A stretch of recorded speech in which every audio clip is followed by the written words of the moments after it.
Lăniolem donačojas Ivokias, lăniolem tianli Mešaň и Енчань. Jen medburšias tian stavne tata kat kežlas. Tāni pukalni, tāni kivzini, tāni kiesjalni jenmysli. Ичидати тайло и жалунчань, кодес вежалунчис, кодес jenmys mian lišete. Tāni čukarčini, iloni etlан. Jen da buršias mian stavnemes, aslas buralemes кужа. Всем доброе утро, скорее всего, уже добрый день. Всех рад вас видеть. От всего сердца всем вам желаю мира Господнего, как и Господь желает нам всем мира. И Он призвал нас желать этот мир. Куда не войдете, скажите: мир вам, мир этому дому. И мир и вашему сердцу, и вашим домам, где бы вы ни были. Господь да благословит нас сегодня. Сегодня у нас хороший день. Последний день июля. Завтра август. С чем вас и поздравляю. Лето пролетело незаметно, но лето было хорошее. Но вы же знаете, 2 августа Илья Лун, и лето закончилось. После обеда уже не купаемся.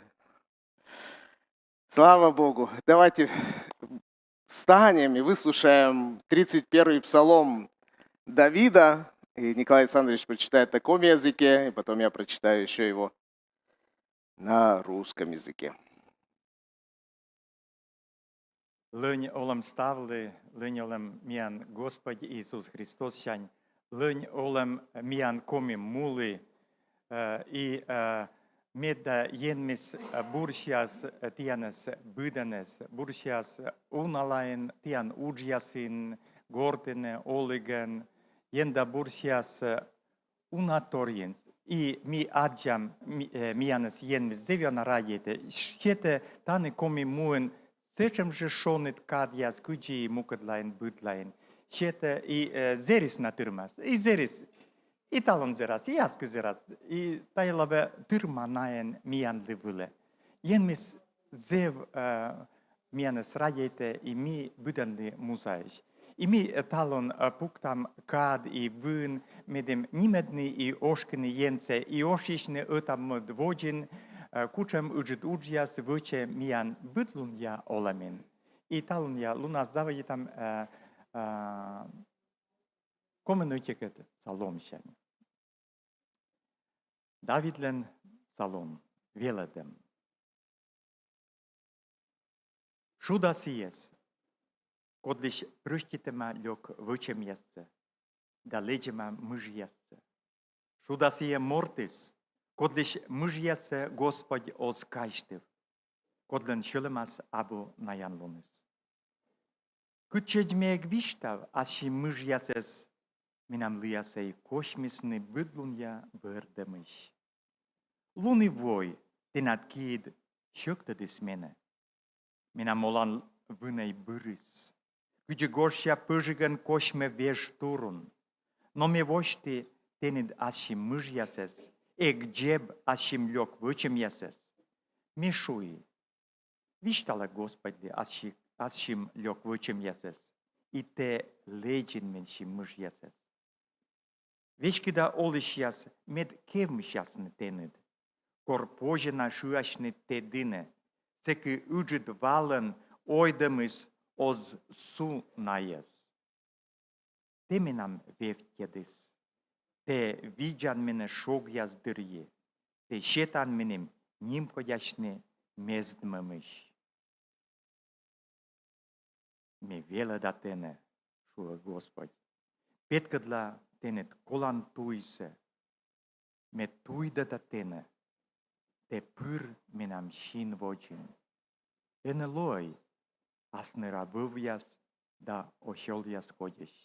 Podjese skola kõrtvomavne, da dom поводавне, медем нае кывзышисны.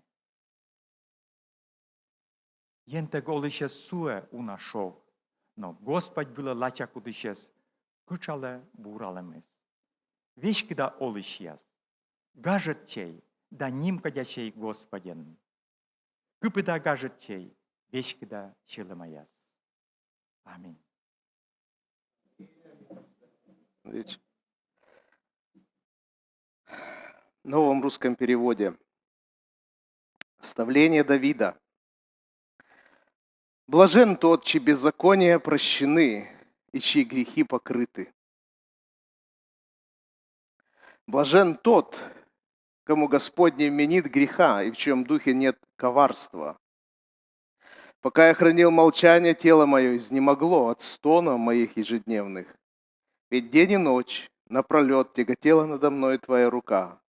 Сила моя иссякла, как от летнего зноя. Тогда я открыл тебе мой грех и не скрыл моего беззакония. Я сказал: признаюсь перед Господом в своих преступлениях, и ты простил вину моего греха. Поэтому тот, кто верен тебе, пусть помолится, пока может тебе найти. И когда разольются могучие воды, они не достигнут его. Ты убежище мне, ты спасешь меня от беды и окружишь криками радости об избавлении. Господь говорит: я наставлю тебя и покажу тебе путь, по которому тебе идти. Я буду вести тебя и не выпущу тебя из виду.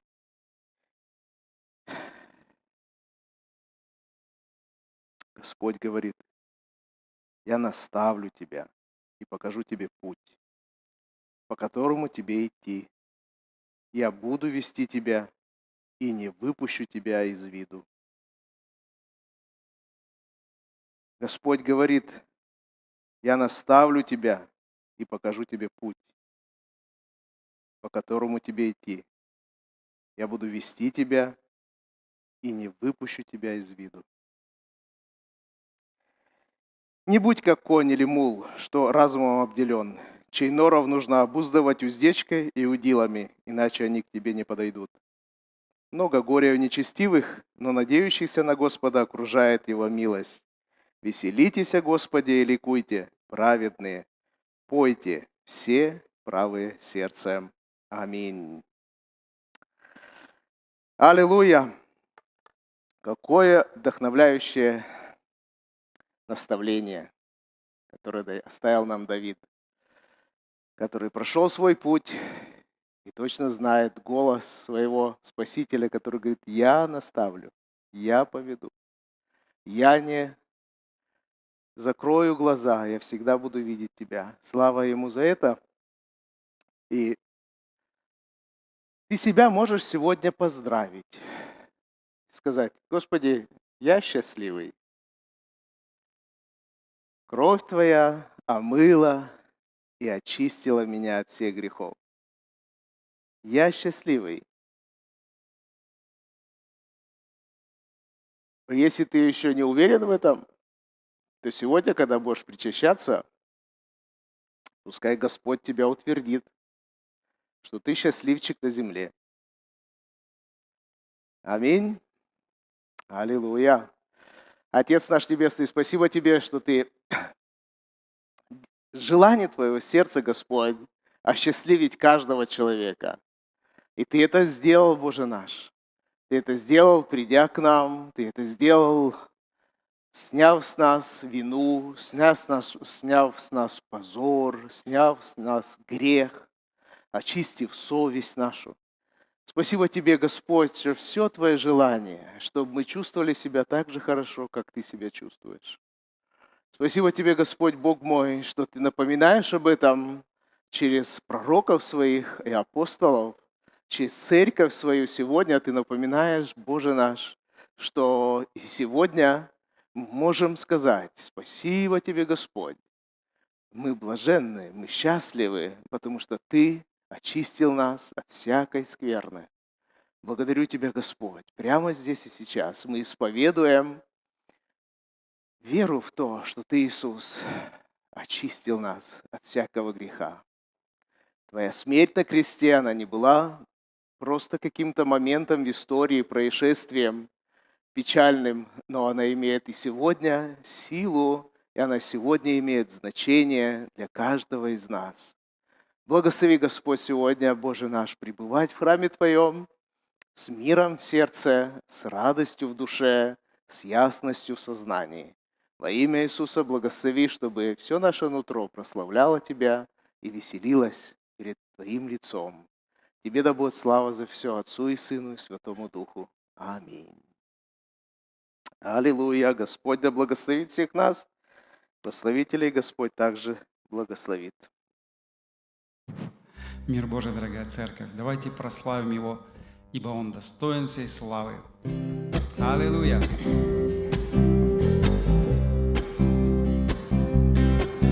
Ты коснулся моей жизни, благодать свою излил, и своей святой любовью мое сердце исцелил. Ты коснулся моей жизни, благодать свою излил, и своей святой любовью мое сердце исцелил. Иисус,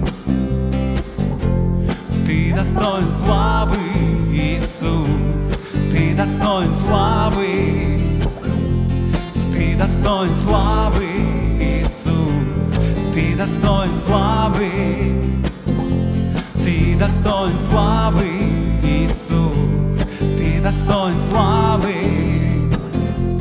Ты достоин славы, Иисус, и свою святую веру во Христе мне подарил, и свое живое слово Духом Ты, Господь, открыл, и свою святую веру во Христе мне подарил, и свое живое слово Духом Ты, Господь, открыл.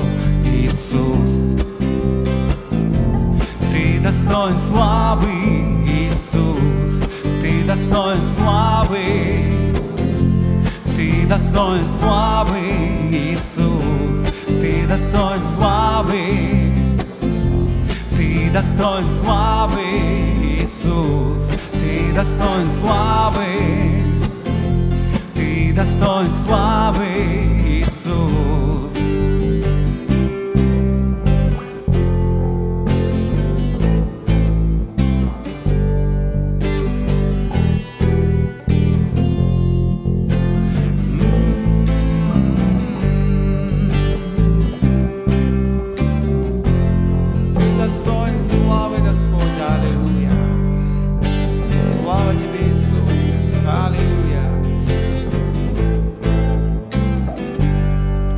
На кресте, Господь, Ты умер, свою жизнь нам подарил, и своей святой любовью смерть навеки победил. На кресте, Господь, Ты умер, свою жизнь нам подарил, и своей святой любовью смерть навеки победил. Аллилуйя! Ты достоин славы, Иисус, Ты достоин славы, Иисус, Ты достоин славы, Иисус, Ты достоин славы, Ты достоин славы, Иисус, Ты достоин славы, Ты достоин славы. Вся слава Тебе, Господь, слава Тебе, слава Тебе, слава Тебе, слава Тебе, слава Тебе, слава Тебе, слава Тебе, слава Тебе. Ты достоин славы, Ты достоин славы, Иисус, Ты достоин славы, Ты достоин славы, Иисус, Ты достоин славы, Ты достоин славы, Иисус, Ты достоин славы, Ты достоин славы, Иисус, Иисус.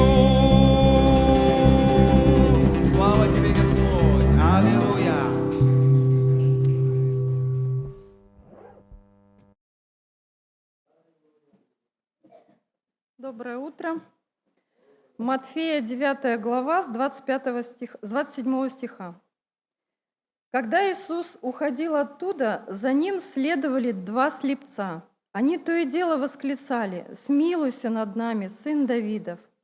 Когда Иисус вошел в дом, слепцы приблизились к Нему, и Он сказал им: «Верите в то, что могу сделать вас снова зрячими?» Они ответили: «Да, Господи».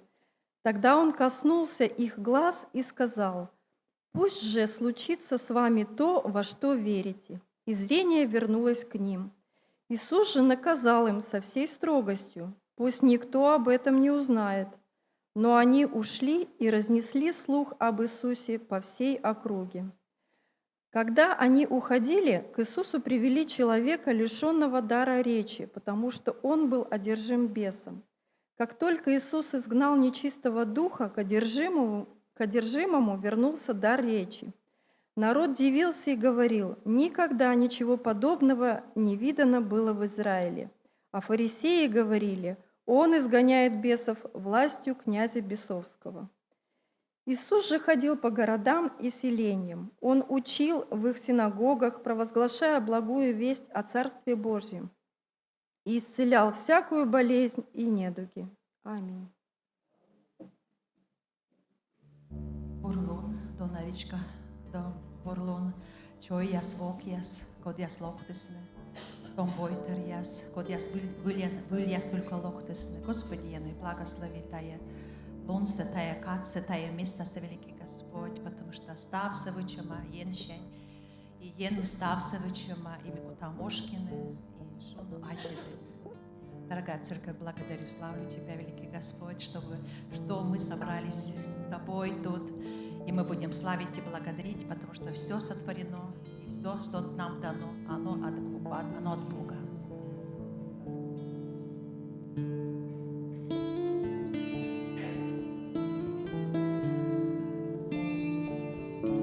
Stavvis jintjän, jemmen večema.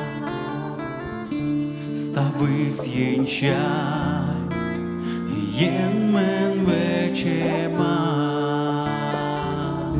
Stavvis jintjän, jemmen večema. Stavvis jintjän, jemmen večema. Tenejen me oškam, tenejen me oškam, tenejen me oškam, stavši soškam. Tenejen me oškam, tenejen me oškam, tenejen me oškam, ставший сошкам. Все от Него им сотворено, все от Него, все от Него им сотворено, все от Него, все от Него им сотворено, все от Него, все от Него им сотворено. Ему за все слава, Ему за все слава, Ему за все слава, во веки, аминь, во веки. Ему за все слава, Ему за все слава, Ему за все слава, во веки, аминь. Stavvis jintjän, jemmen večema. Stavvis jintjän, stavvis jintjän, jemmen večema. Stavvis jintjän, stavvis jintjän, jemmen večema. Stavvis jintjän, stavvis jintjän, yen men vechema, teneyen me oshkam, teneyen me oshkam, teneyen me oshkam, stavši soshkam, teneyen me oshkam, teneyen me oshkam, teneyen me oshkam, stavši soshkam, teneyen me oshkam, teneyen me oshkam, teneyen me oshkam, stavši soshkam, teneyen me oshkam, teneyen me oshkam, teneyen me oshkam, stavši soshkam.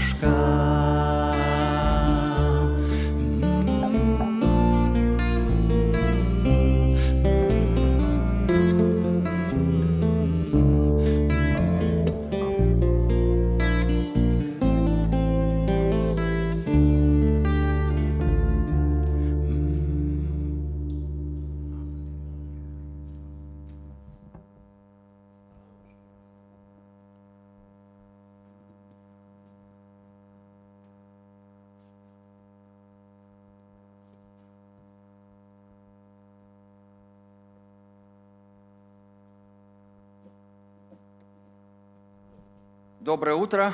Я прочитаю первосвященническую молитву Иисуса. Это Евангелие от Иоанна, 17 глава. Я прочитаю половину этой молитвы, 13 стихов. После сих слов Иисус возвел очи свои на небо и сказал: «Отче, пришел час, прославь Сына Твоего, да и Сын Твой прославит Тебя, так как Ты дал Ему власть над всякой плотью, да всему, что Ты дал Ему, даст Он жизнь вечную. Это же есть жизнь вечная, да знают Тебя, единого истинного Бога, и посланного Тобой Иисуса Христа. Я прославил Тебя на земле, совершил дело, которое Ты поручил мне исполнить.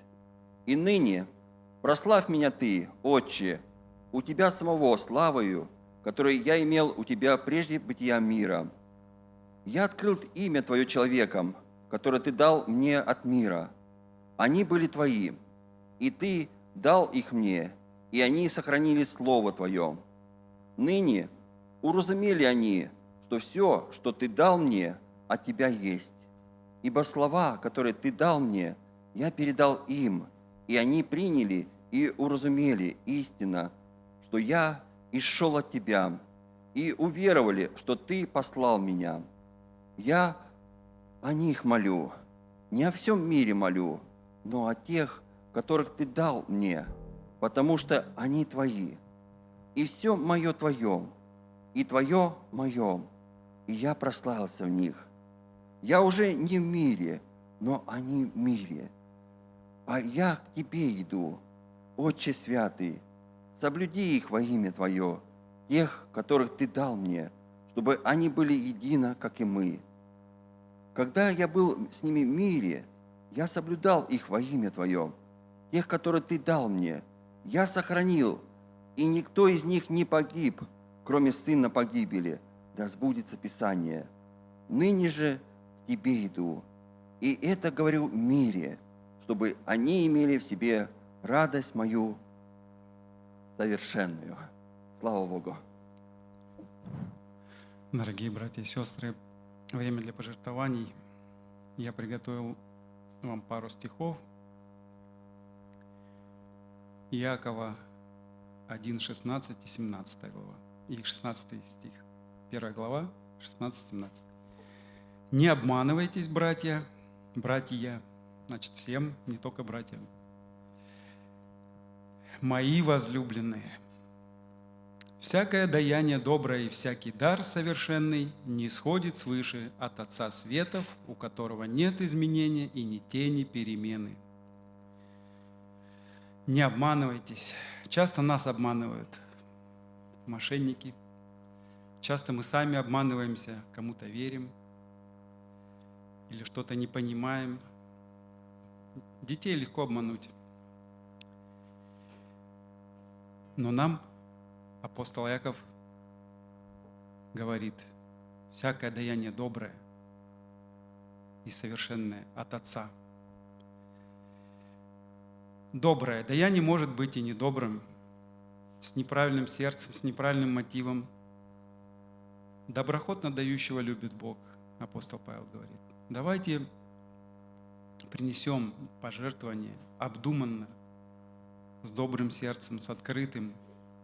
Пусть Господь действительно благословит дающего, жертвующего.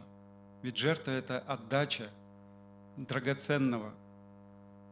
Жертвенность – это характер Бога, потому что Он любит нас. Смотрите, даяние, Он постоянно нам что-то дает. Постоянно мы просим, и Он нам дает. И не требует с нас платы. А просто Он хочет, чтобы наш характер был похож на Его, чтобы мы научились быть такими же, любить и отдавать, жертвовать. Пусть Господь благословит дело Божье, церковь, пастора, служителей Его, всех проповедующих Слово. Во имя Иисуса. Аминь. Споем: «Ты нужен мне».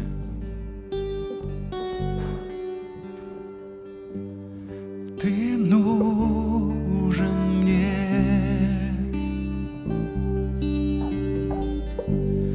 тебя душа желает, ты нужен мне. Я знаю, ты со мной, ты нужен мне. Ты нужен мне,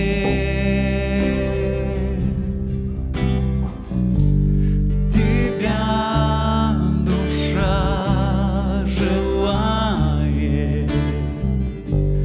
ты нужен мне. Я знаю, ты со мной, будь всегда со мной, будь всегда со мной,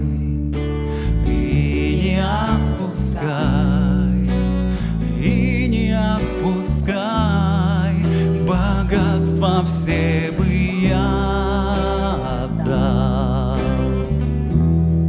чтоб другом ты меня назвал. Ты моя мечта, ты моя мечта, и никто другой, места не займет твое. Лишь тебя душа так ждет. Укажи мне путь, возврати к себе.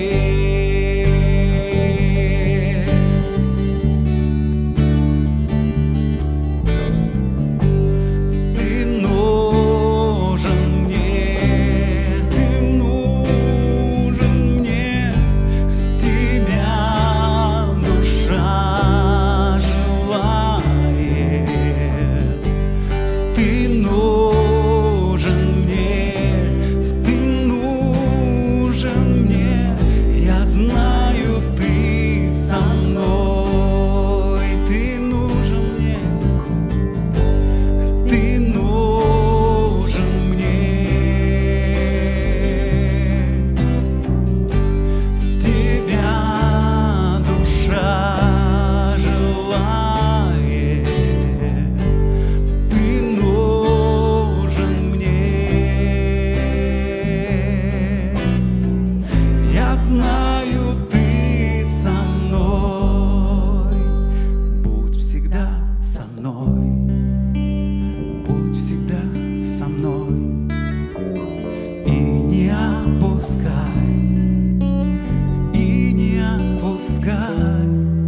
богатства все бы я отдал,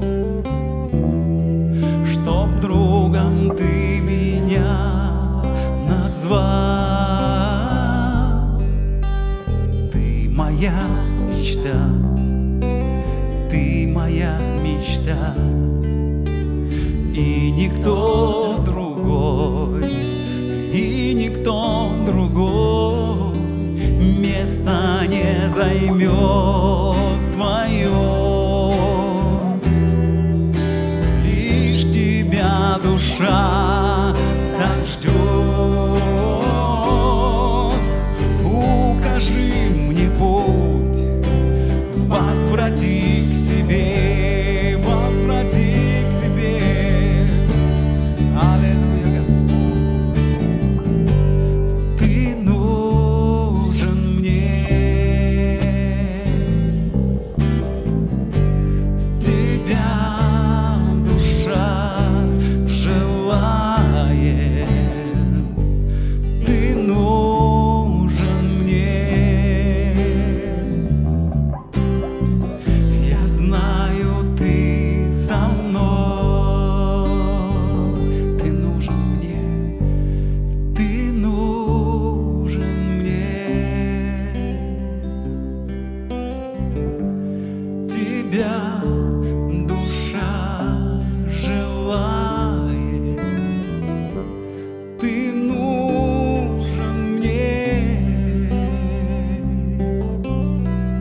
Я знаю, ты со мной, я знаю, ты со мной, Господь. Я знаю, ты со мной. Я знаю, ты со мной. Слава тебе, Господь. Аллилуйя.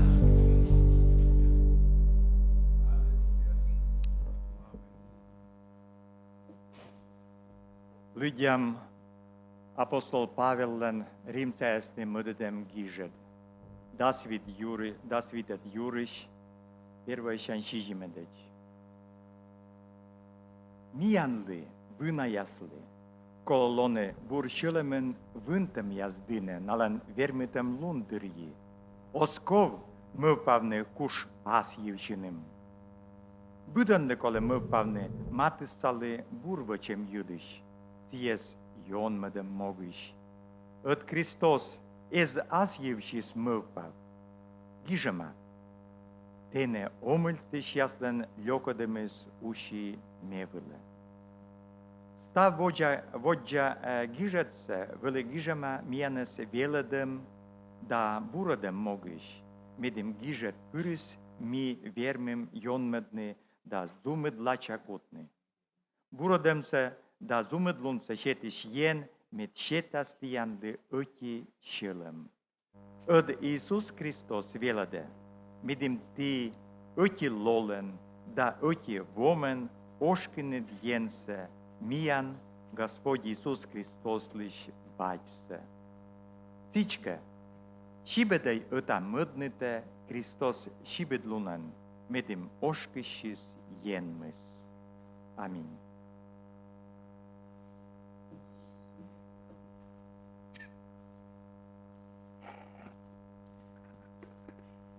Аллилуйя, аллилуйя, аллилуйя, Господь Бог наш, славим Тебя и благодарим за всякую Твою заботу о нас, всякое обеспечение, которое Ты, Господь, являешь в нашей жизни. Мы до конца даже, Господь, не осознаем, насколько мы благословлены Тобой, насколько мы, Господь, окружены Твоей заботой, насколько Ты, Господь, каждый день,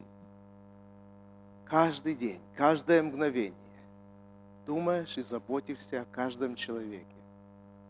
Спасибо Тебе, Господь, что Твое желание, как мы сейчас прочитали, чтобы наше сердце было подобным Тебе, Господь. Чтобы мы думали о тех, которым тяжело, тех, которые, Господь, в каких-то стеснительных обстоятельствах. Чтобы мы, Господь, не проходили тех нужд, которые Ты посылаешь нам, чтобы мы это видели, не закрывали наши глаза и не закрывали наши сердца. Благослови нас, Господь, быть открытыми, как и Ты открыт полностью для нас.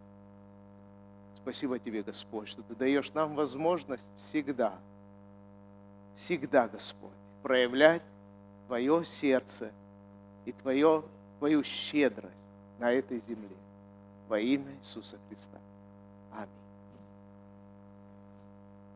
Теперь на сцену приглашаем наших самых младших братьев и сестер.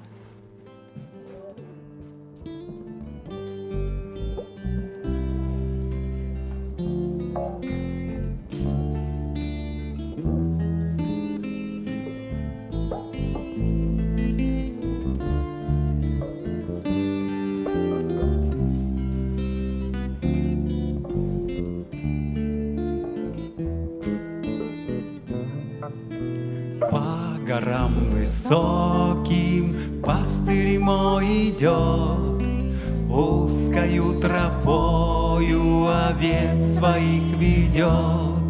Я маленькая овечка, я иду за ним, узкою тропою в город Иерусалим. Я маленькая овечка, я иду за ним, узкою тропою в город Иерусалим. Пастырь он мой добрый, любит кротких он, не любит только гордых, кто дружит лишь со злом. Я маленькая овечка, я иду за ним, узкою тропою в город Иерусалим. Я маленькая овечка, я иду за ним, узкою тропою в город Иерусалим. Я есть путь и истина, свет ночной тиши. Ты иди за мною, он мне говорит. Я маленькая овечка, я иду за ним, узкою тропою в город Иерусалим. Я маленькая овечка, я иду за ним, узкою тропою в город Иерусалим. Я маленькая овечка, я иду за ним, узкою тропою в город Иерусалим. Я маленькая овечка, я иду за ним, узкою тропою в город Иерусалим.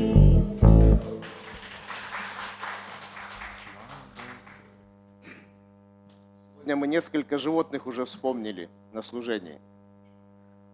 Кто внимательно слушал? Кого мы еще сегодня вспоминали? Каких животных? Овечку раз, а еще? А человек-животное. Ну, нормально. Кого мы еще сегодня читали в Писании? Сказано, не будьте такими ради Христа. А? Скот. Ну, это скот, честное слово. Там сказано, не будь как конь и не будь как мул. А здесь сказано, будь как овечка. То есть всегда есть выбор, кем ты хочешь быть. Можешь быть мулом. Кто такой мул? Это корова. У кого варианты еще есть? Это бык. Ну, короче, это какая-то... Да, Марк? Давай.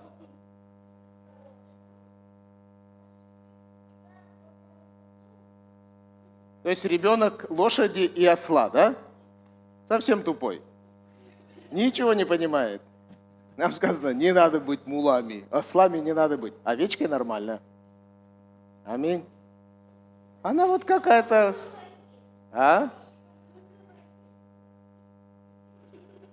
Ну, как овечка говорит? Ну-ка покажите, пожалуйста, Виктории.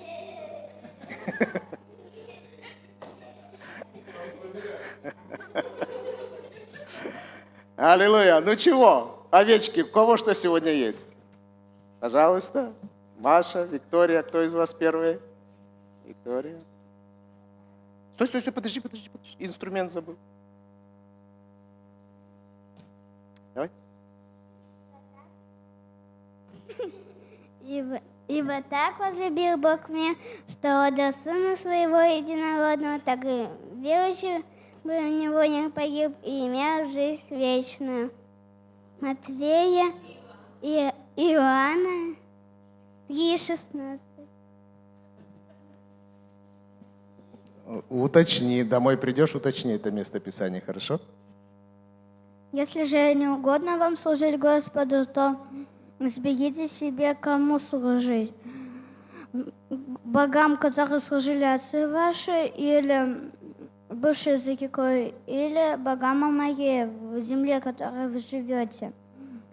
А я и дом мой будем служить Господу. Иисуса Навина 24:15. Молодец, слава Богу, молодцы. Все? Жду от тебя в следующее воскресенье что-то.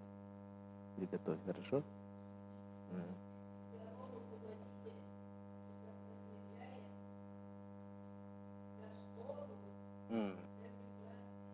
Персонально помолимся, да, за Рому? Ну, за школу-то будем молиться, никого не минует сия чаша. В школу-то все пойдут. Отец наш Небесный, слава Тебе, благодарение за этот день, за наших детей, Господь. Спасибо Тебе за это лето, когда наши дети смогли отдохнуть, смогли набраться сил, набраться витаминов. Кто-то куда-то ездил, кто-то собирается куда-то поехать, Господь. Спасибо Тебе за всякую охрану, которую Ты являешь нашим детям. И взрослым, и родителям даешь мудрость, Господь. И спасибо Тебе, что Ты даешь, Господь, через Свое Слово наставление нашим детям. И это никуда никогда не потеряется, это всегда останется с ними. Тебе да будет слава за все, Господь, и благослови сегодня наших детей пребывать в храме Твоем. Аминь. Будьте благословенны. Рома, тебе благословений отдельных. Если есть там нужды, пожалуйста, принесите нужды, записки. А несколько объявлений.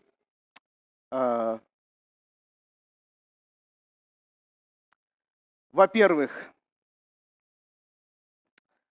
многие из вас знали брата Вильяма, правда же? Он знаменит в коме и стал таким известным иностранцем в коме, который много потрудился. Не ради славы, а ради того, чтобы принести какое-то благо конкретным жителям. И был очень скромным человеком, но так случилось, что 8 лет назад, наверное, да, он заболел и уже не смог справиться с этой болезнью. Слава Богу, что с ним всегда были заботливые руки, которые не оставляли его без попечения, без того, чтобы позаботиться о нем. И вот на этой неделе Господь позвал его к себе. Видимо, какая-то чаша была испита полностью, и Бог сказал: достаточно, иди сюда. И с одной стороны, конечно, это всегда грустно нам, людям, когда кто-то покидает нас, но мы точно понимаем, что дорогой наш брат Вильям в лучшем месте, с Господом, и сейчас нету с ним этой болезни, которая удручала его. Прощание, кто желает попрощаться с братом Вильямом, то это можно будет сделать завтра в 12 часов дня, с 12 часов дня в храме Христа Спасителя Церкви Баптистов, да, около Мичуринского парка, с 12 часов. С 3 часов его повезут в Дон, село Дон Усть-Коломского района, по его завещанию, что он хотел, чтобы его похоронили в Дону, потому что долгие годы он именно первое место, где он остановился в Коми, это было село Дон, где была основана церковь, где он потрудился. И сейчас там есть церковь, и сейчас там есть служители. И я думаю, люди будут с благодарностью вспоминать Вильяма, и могилка его не будет в неухоженном состоянии. Я верю в это всего сердца. Поэтому все, кто желает проститься с Вильямом, в 12 часов завтра можете подойти в храм Христа, Спасителя, Баптистской церкви.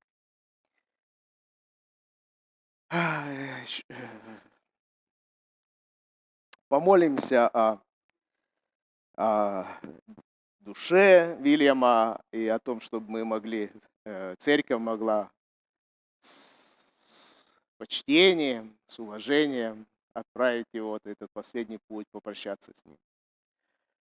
Отец наш Небесный, я благодарен Тебе, Боже мой, за особенных людей, которых Ты посылаешь в нашу жизнь. И одним из таких особенных людей был брат Вильям, у которого была интересная судьба, и Ты знал, Господь, но Ты не оставил его, Ты вытащил его, Господь, из дна греха, жизни непонятной, которая вела просто к разложению. И он был недоволен этой жизнью до тех пор, пока Ты, Господь, сам чудесным образом не обратился к нему и не преобразил его жизнь окончательно.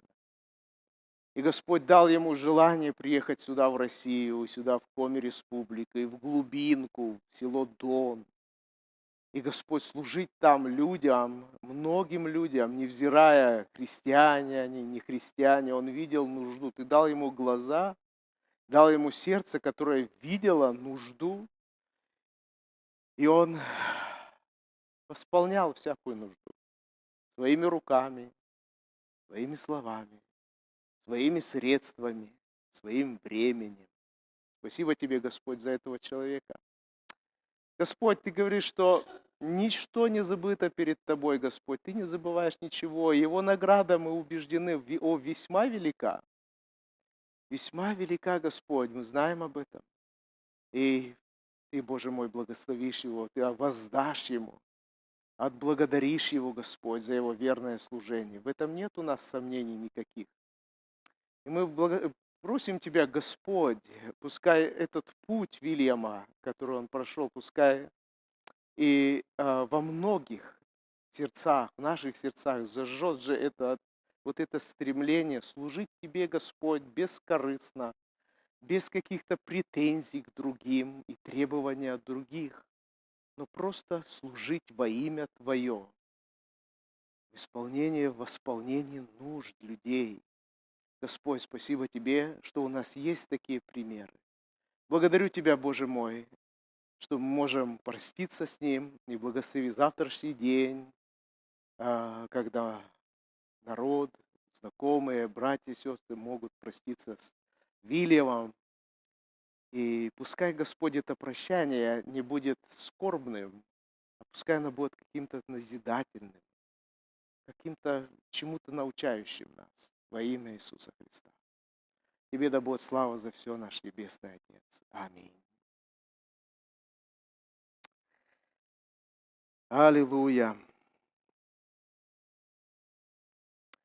Помолитесь, пожалуйста, за операцию Эдуарда, 47 лет, рак кишечника последней стадии.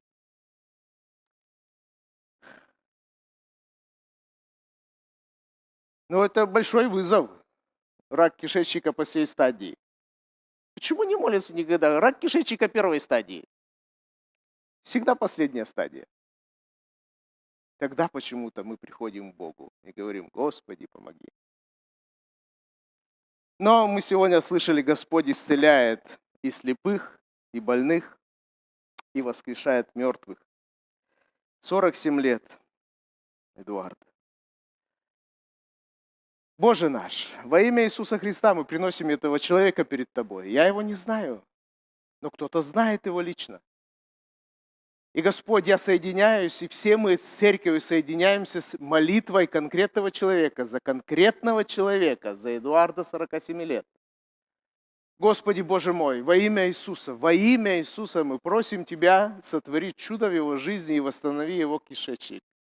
Всякий рак, всякая клетка смертоносная да будет удалена из него по воле великого Бога. Господь, дай ему веру. Пошли ему эту веру. Во имя Иисуса. Сегодня мы слышали, Господь спросил, веришь ли? И услышал в ответ, верю. И по вере вашей да будет. Господи, с горчичное зерно, много не надо ему этой веры. Благослови его во имя Иисуса Христа. Мы же, Боже мой, мы же со всего сердца просим для этого человека здоровья, исцеления, восстановления. Господь, благослови его. 47 лет. Это не время уходить с этой земли. Восстанови его по своей великой милости. Аминь. Аллилуйя.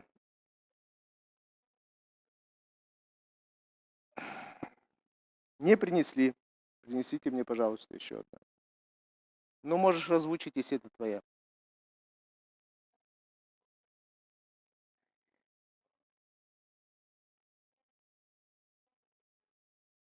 Далеко ли едут?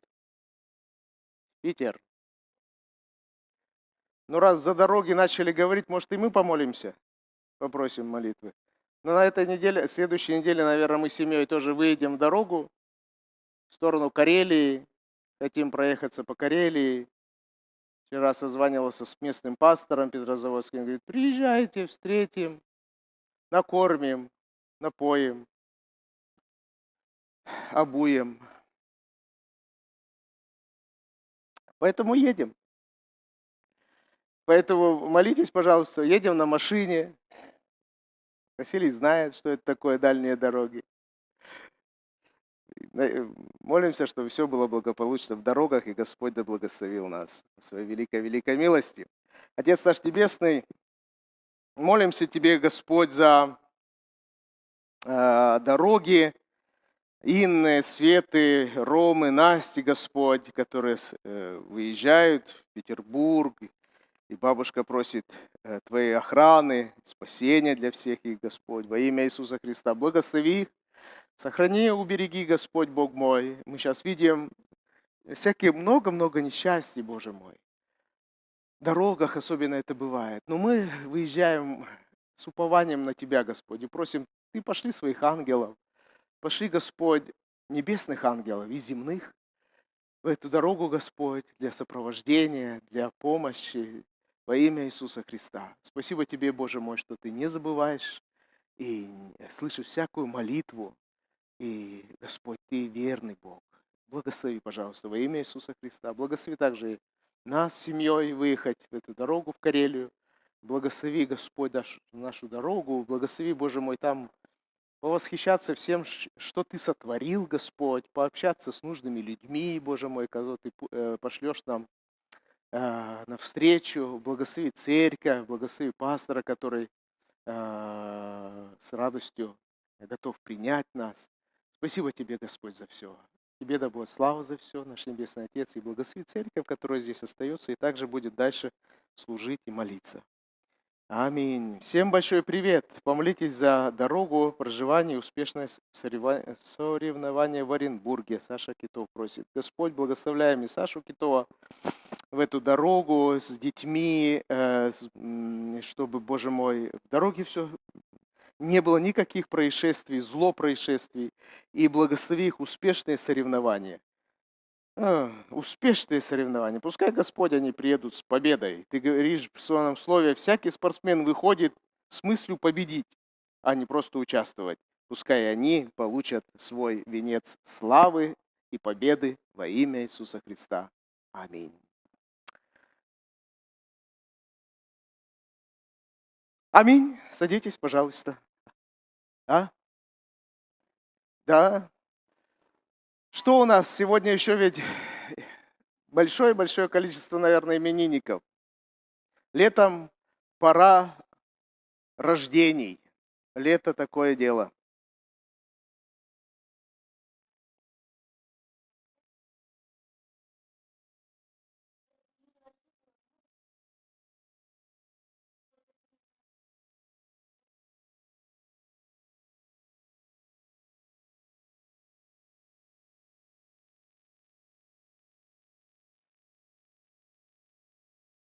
Мгм. Мгм. Сейчас я озвучу, у кого было на этой неделе день рождения. День рождения было у Некрасова Даниила, потом у Куликовой Полины, так, как бы не забыть еще, значит, у Бендерского Стефана. Стефана. Стефан, выходи, пожалуйста.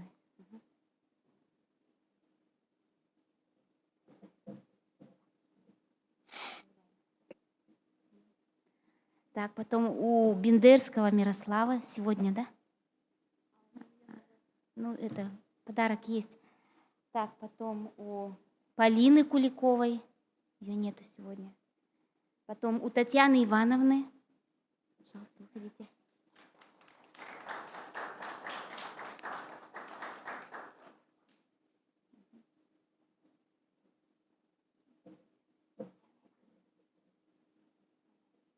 Так, и у Китовой Кати. Ага.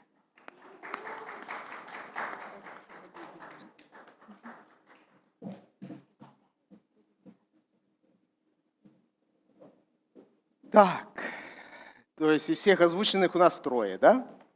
А у Катеньки прямо сегодня день рождения. Прямо вот родилась 31 июля. Молодцы. У Мирослава тоже сегодня, по-моему. Аллилуйя. Ну чего? От всего сердца вам желаем того, что вы себе желаете. Пускай Господь исполнит все желания вашего сердца.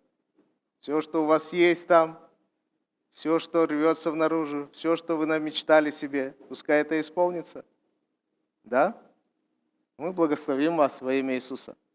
Отец наш Небесный, спасибо Тебе за Катеньку красавицу. Спасибо Тебе, что она прямо на глазах у нас растет.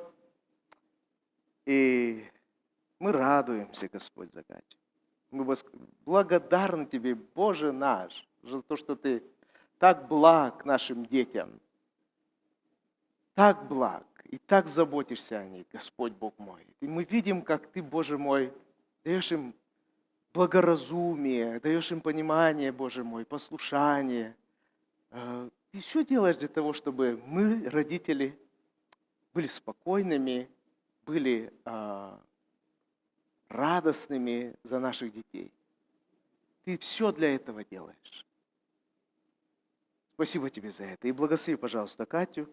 Благослови, Боже мой, все, что там впереди лежит, пускай это все радует ее. Пускай она принимает, Господь, все от Тебя, как от Тебя, Господь, во имя Иисуса Христа. Аминь.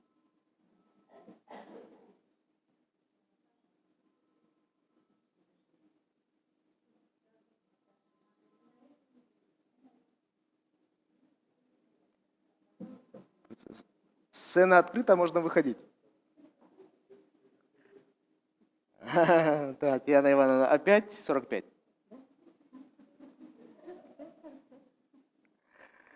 Аллилуйя. Хороший у тебя муж, супруг. Заботится о тебе, видишь, даже фотографирует. Молодец. Отец наш Небесный, спасибо Тебе за нашу дорогую сестру Татьяну Ивановну.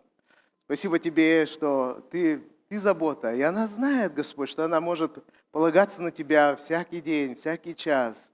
В болезни ли, в здравии ли, когда тяжело и когда хорошо на сердце. Спасибо Тебе, что Ты всегда рядом с ней, и всегда вокруг нее и небесные ангелы, и земные ангелы, Господь, кого Ты посылаешь в ее жизнь. Ты окружил ее, Господь, своей заботой. Спасибо Тебе за это. Но, Господь, Ты также благословил нас, Татьяной Ивановной. Мы весьма благодарны Тебе за Татьяну Ивановну, что она есть у нас, что она всегда готова помочь, откликнуться, Господь, на любую просьбу. Спасибо Тебе за это. И Ты, Боже мой, и трудишься в ней, преображаешь ее. Дальше, Господь, я уверен, что она очень довольна тому, что Ты делаешь в ее жизни. Благослови ее и дальше по своей великой милости. Тебе да будет слава за все. Аминь. Атти, спасибо. Атти, спасибо.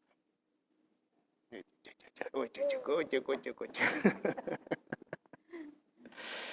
Ну, Стефан, слава Богу за тебя. Мы вчера кушали твой день рождения и сегодня продолжим, да, молиться.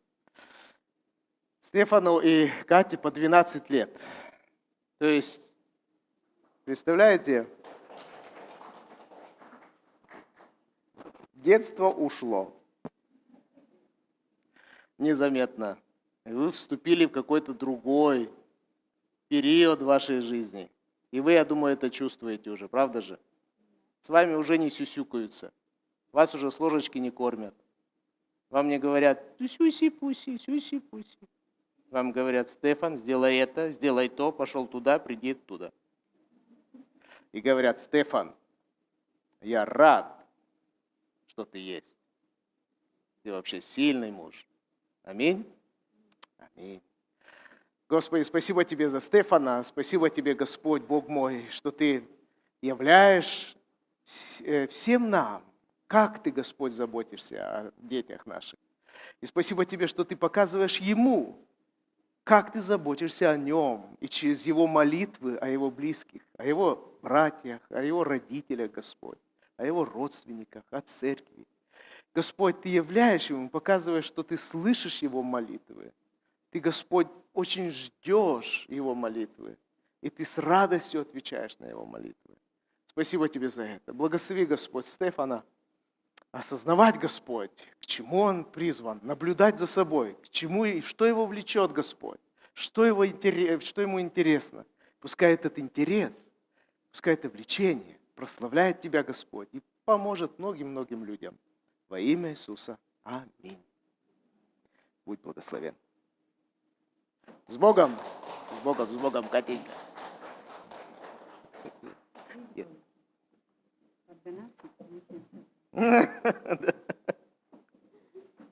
Аллилуйя. Садитесь, дорогие мои.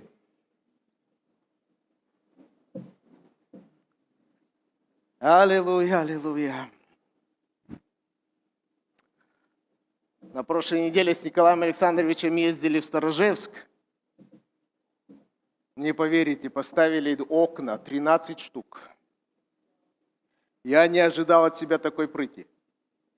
Никогда в жизни окна не ставил. Первый раз в жизни. Николай, подозреваю, тоже. Но мы, невзирая ни на что, прикинулись все знающими. И давай пилить, вставлять. И не поверите, все 13 стоят. Во всяком случае, еще не позвонили, что они упали. Поэтому призываю вас, делайте всякое дело с умным видом, как будто вы это всю жизнь делали. И все получится. Просто делайте, тупо делайте. Но мозги включайте, потому что это такое дело, сложное действительно дело. Я спросил у профессионалов, сколько вам надо будет времени, чтобы поставить эти окна?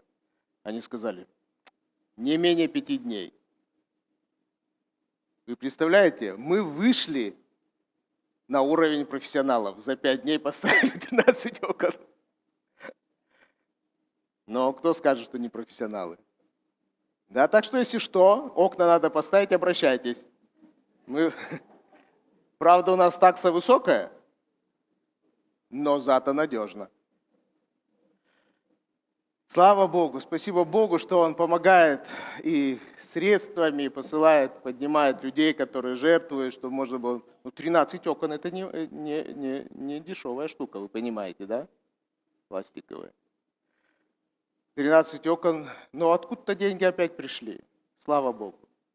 И там еще много работы. Николай Александрович хочет сделать так же, как здесь, обшкурить, отстрогать, вернее, эти бревна, которые там есть в зале, в церковном зале, чтобы что и будет красиво. Поэтому у кого есть время, у кого есть возможность, подходите к Николаю Александровичу, узнайте, когда он собирается в какое-то время, и благословите своим временем, своими руками, что можно помочь, вместе поработать.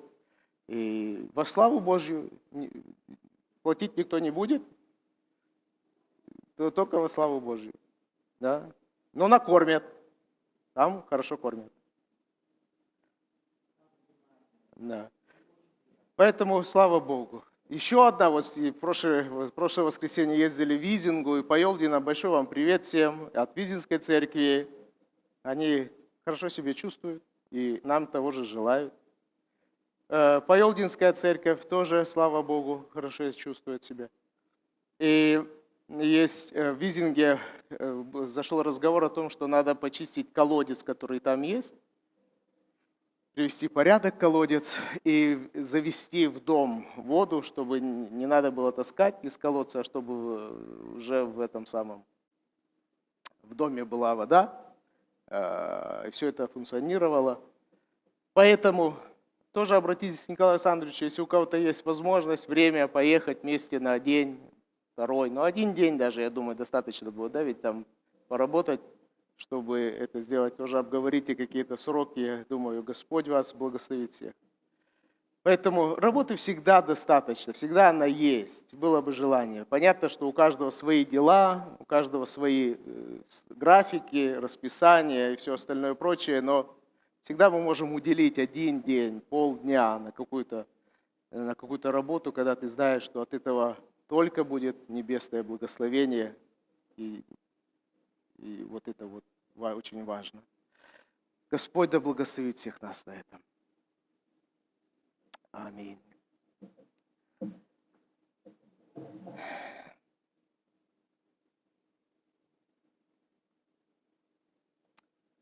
Аллилуйя.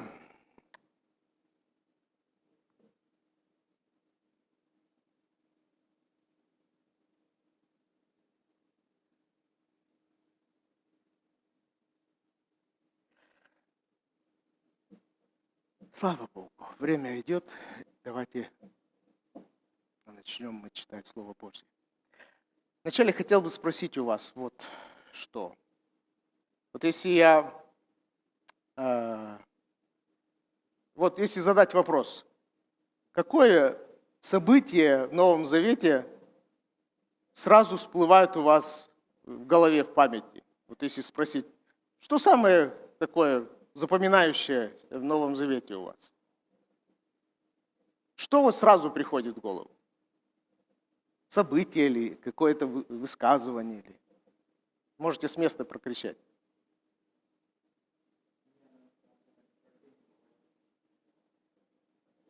Это сильно. Из темницы ангелы выводят, да? Еще у кого чего? Рождение Иисуса. Тоже крутая история.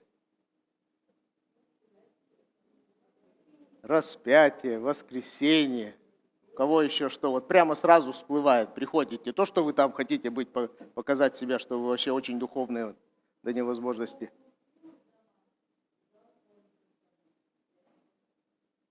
Это уже учение пошло.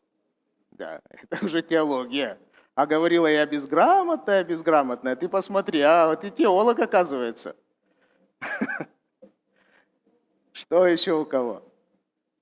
Но всегда такие очень такие позитивные, чудесные истории у нас сразу всплывают, правда же? Исцеления, которые Иисус совершал, какие-то вот сегодня мы читали, Иисус изгнал беса, который принес немоту в жизнь человека. И израильтяне сказали, этого никогда не было. Как можно узнать у немого человека, что он бесноватый? Как? Он молчит, как партизан. Если там бесноватый, ты говоришь, как твое имя? Легион. То этот, как твое имя? И как узнаешь, что он бес? А Иисус знал. И изгоняет, и человек начинает говорить. И люди говорят, такого это невозможно, как и можно изгнать немого беса? Как ты узнаешь, что он вообще там есть? А Господь знает. Это такие вещи, которые действительно удивляют нас и запоминаются. Но чем и отличается Библия и Новый Завет, что она не только сборник очень интересных историй, таких положительных историй, вдохновляющих историй, очень таких сказочных историй, можно сказать. Некоторые даже говорят, не может такого быть. Но Писание и Библия еще и тем важна, что она описывает случаи, которые бы как бы не хотелось бы, чтобы они были в этом Писании. Хотелось бы, чтобы как-то умолчали о них. Мы же не все наши эти самые промахи выставляем на показ. Правда же? Если у нас что-то в семье происходит, мы как бы не часто об этом говорим. Но если будут допрашивать с пристрастием только. А так стараемся забыть наши неприятности в семье. Правда же? А Библия как бы нет. Она говорит, надо знать все. И вот есть такая история, довольно позорная история, которая записана в Новом Завете.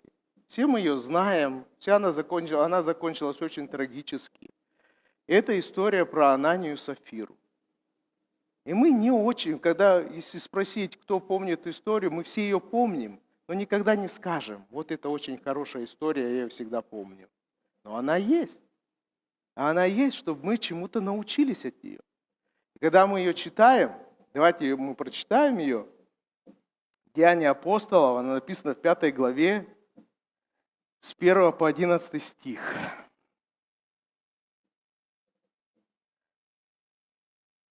Она так начинается. Один же человек по имени Анания вместе со своей женой Сапфирой продал свое имение и часть вырученной суммы оставил себе, причем его жена знала об этом. Остальное же он принес и положил к ногам апостолов. Петр сказал ему, Анания, как это сатана мог завладеть твоим сердцем настолько, что ты солгал Святому Духу и оставил себе часть денег, которые ты получил за проданную землю? Ведь земля до того, как ты ее продал, была твоей, и деньги, которые ты за нее получил, тоже твои. Почему же ты замыслил такое? Ты солгал не людям, а Богу. Как только Анания услышал эти слова, он упал мертвым. И все присутствующие сильно испугались. Подошли молодые люди, завернули его тело, вынесли и похоронили. Часа 3 спустя пришла его жена, ничего не знавшая о происшедшем. Петр спросил ее, скажи мне, вы с мужем за такую-то сумму продали землю? Да, ответила она, за такую. Петр сказал ей, что это вы сговорились испытывать Духа Господа? Ты слышишь шаги у дверей, это возвращаются хоронившие твоего мужа, они и тебя вынесут. И в тот же момент она упала к ногам мертвой. Молодые люди к его ногам мертвой. Молодые люди вошли и, найдя ее мертвой, вынесли и похоронили ее рядом с мужем. Всей церковью и всеми, кто об этом слышал, овладел великий страх. Аминь. Такая история. На заре христианства случилась. Когда мы читаем Писание, если мы хотим, чтобы Писание нас учило, а не то, чтобы мы как-то сами интерпретировали это Писание и вкладывали свои смыслы в них, то обычно что помогает нам правильно получить назидание от Писания? Что нам нужно делать, читая? Когда мы хотим получить информацию, точную информацию, то что мы делаем?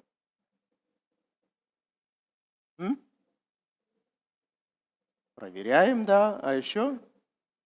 Как мы проверяем? Читаем. А как читаем?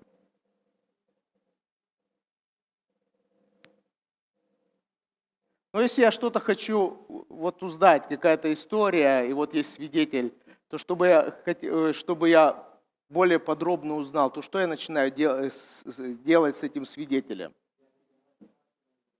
Расспрашиваем, да? Мы же спрашиваем, а как там, что там, кто там? И вот этот же принцип работает и при чтении Библии. Это помогает нам при чтении, понимании, вот чтобы Писание нас научило, нам надо задавать вопрос. Когда мы читаем это место Писания, самый первый вопрос, который мы должны задать, какой? Самый простой. Кто это пишет? Правда же? Кто посмел это написать? Что произошло в церкви? Кто посмел? И какой ответ мы получим? Кто пишет? А? Это пишет конкретный человек, и мы знаем его имя. Этого человека зовут Лука. Да ведь? Это в Писании есть. Вот в Писании сказано, само себя толкует. И вот мы знаем, это Лука пишет. И мы можем сказать, Лука, ну ты чего, совсем что ли? Такое писать о церкви. Что она тебе такого сделала? Для чего ты такое пишешь о своей матушке церкви? Ты же о своей матушке такого же не пишешь? И мы дальше читаем, почему Лука пишет? И что он еще написал такого? Где такие вещи он набрался? И мы ищем и находим, что, оказывается, Лука был не просто Лука, а он был евангелист Лука. И что Лука написал Евангелие от Луки. Тогда у нас возникает вопрос, а кому он написал Евангелие? Для нас. А он нас знать не знал, что мы появимся. Писание конкретно говорит, кому он написал. Даже имя мы знаем, кому писал Лука. Кому он писал? Он писал конкретному человеку, которого звали Феофил. Феофил или Феофил, я уже не знаю, как это правильно по-гречески. Но он писал конкретному человеку. И этот конкретный человек, он обращается к нему очень уважительно. Уважаемый, глубоко уважаемый Феофил, очень тебя уважаю, настолько уважаю, что хочу, чтобы ты точно знал всю историю про Христа. Тогда мы спрашиваем, для чего он писал Феофилу? Что такое было с Феофилом, что Луке надо было ему написать целую книгу, историю про Иисуса?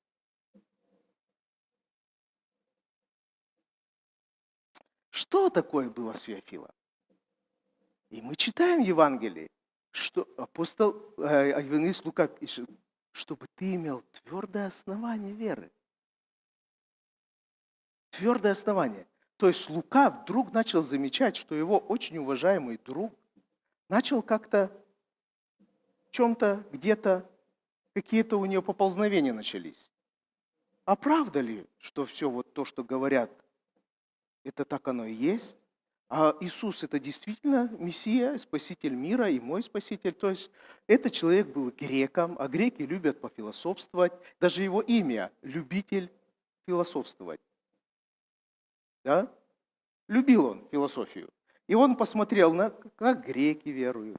Он посмотрел, как персы веруют. Он посмотрел, как иудеи веруют. Он посмотрел, как христиане веруют. Его как бы, да, он тянет к ему христианству, но он как бы чуть-чуть как-то не так. И Лука, кто был по профессии Лука? Вот это вы знаете, молодцы. Лука был врач, а он пишет как историк. Он говорит, я все узнал. Многие уже пишут, но я хотел поглубже узнать, всесторонне узнать. Я расспросил всех, кого мог застать. И он пишет Евангелие. Он расспросил маму, наверное, Иисуса. Он с апостолов расспросил. Все узнал. Когда мы читаем рождественскую историю, то из какого Евангелия чаще всего мы берем эту историю? Из Евангелия Луки. Он подробнее всего описывает Рождество Иисуса. Человек ради своего друга поменял свою профессию. Он был врачом, а стал историком-исследователем. Ради друга, ради того, чтобы у человека утвердилась вера, человек пожертвовал своей профессией врача, а это же время, чтобы исследовать, и пошел в другую стезю, в историю, и начал исследовать историю, чтобы написать Феофилу, смотри, вот я тебе пишу, как оно есть. Верь мне, ты мне друг или не друг. И вот он описывает с Рождества и до Вознесения историю Иисуса Христа. И он написал прекрасное Евангелие. Видно, что это не для евреев, это не для христиан даже. Это вот Евангелие для греков с греческим мышлением людей. И он написал это Евангелие. Ну, видимо, Феофил сказал, классная работа, кандидатская работа по истории. Но слушай, это Иисус. Я верю, что Иисус действительно Сын Божий. Иисус действительно прожил чудесную жизнь. И то, что Он делал, что ты написал, это истинная правда, я в это верю. Но Иисус ушел. А как нам жить дальше? А как последователи Иисуса? Что с ними? Как они живут? И живут ли они так же, как Иисус? Или что-то с ними происходит не так? В Иисуса я верю, а церковь как у Него? Как последователи? Ничего не остается Луке. Он берет и пишет уже не как историк, а как современник церкви. Он записывает события, происходящие в церкви его дней. Он просто описывает все, что там происходит. И он пишет не только смачные истории, как Петр и Иоанн исцеляют хромого, как огромное количество людей кается, как огромное количество людей крестится, как Филипп, Дух Божий, куда-то носит по воздуху. Он не только эти вещи пишет. Он пишет, оказывается, что в церкви, слушай, Феофил, дорогой мой, в церкви всякое может быть. Там могут быть и разделения, и ропот. И одни вдовы говорят, за нас не заботятся, а другие говорят, и так вам и надо. И там всякое бывает. Это церковь, это мы люди. Но это не значит, что мы должны потерять веру и основание нашей веры. И он пишет историю церкви под названием, которое мы знаем, «Деяния апостолов». И вот он приходит к такому моменту. Церковь живет, здравствует, жертвует, вдохновлена, описывает этот случай с Варнавой, как Варнава, человек, левит, пришлый из острова Кипр, так был вдохновлен верой, но в то же самое время он видел нужду в церкви. И он понимал, и многие там понимали, мы, христиане, в Иерусалиме тотальное меньшинство. Мы меньшинство. Вокруг нас иудеи, иудейская вера. Власть против нас. Население в основном против нас. Все против нас. Что нам делать? Мы меньшинство. Если иудейскую веру поддерживает государство, оно за. Ирод построил храм. Фонд Ирода обеспечивает функционирование храма. Все работает как надо. Все выстроено четко. Священники левиты получают свою долю. Никто не бедствует. Священники, совершающие там служение, они тоже получают свою долю, они не бедствуют. А что нам делать? У нас есть вдовы, социалка не работает государственной, пенсии нет. Как нам позаботиться о вдовах и сиротах? Как нам, церкви, позаботиться о наших служителях-апостолах? Они не левиты, они не священники иудейской иерархии. Откуда? Что им? У нас кровных жертв нету. Если в храме каждый день приносили кровные жертвы, овец, телят и все прочее, и самые лучшие куски священникам уходили, то наши апостолы ничего этого не имеют. Они сами сказали, кровные жертвы больше не нужны. И мы их не приносим. Что нам делать? Как нам жить? Люди же думают. И они решили, мы сами будем поддерживать церковь нашу. Мы сами принесем все, что у нас есть, чтобы вдовы не были обделены, чтобы сироты не были забыты, чтобы церковь функционировала, чтобы наши апостолы могли служить и не заботиться. Они сами об этом сказали. Мы будем заботиться о слове, а не о питании. Ну хорошо, мы можем сказать, служите словом, и сами кушайте, и пускай Господь Бог греет вас. Но они не могли такое сказать. Аминь. Какой выход из всего этого?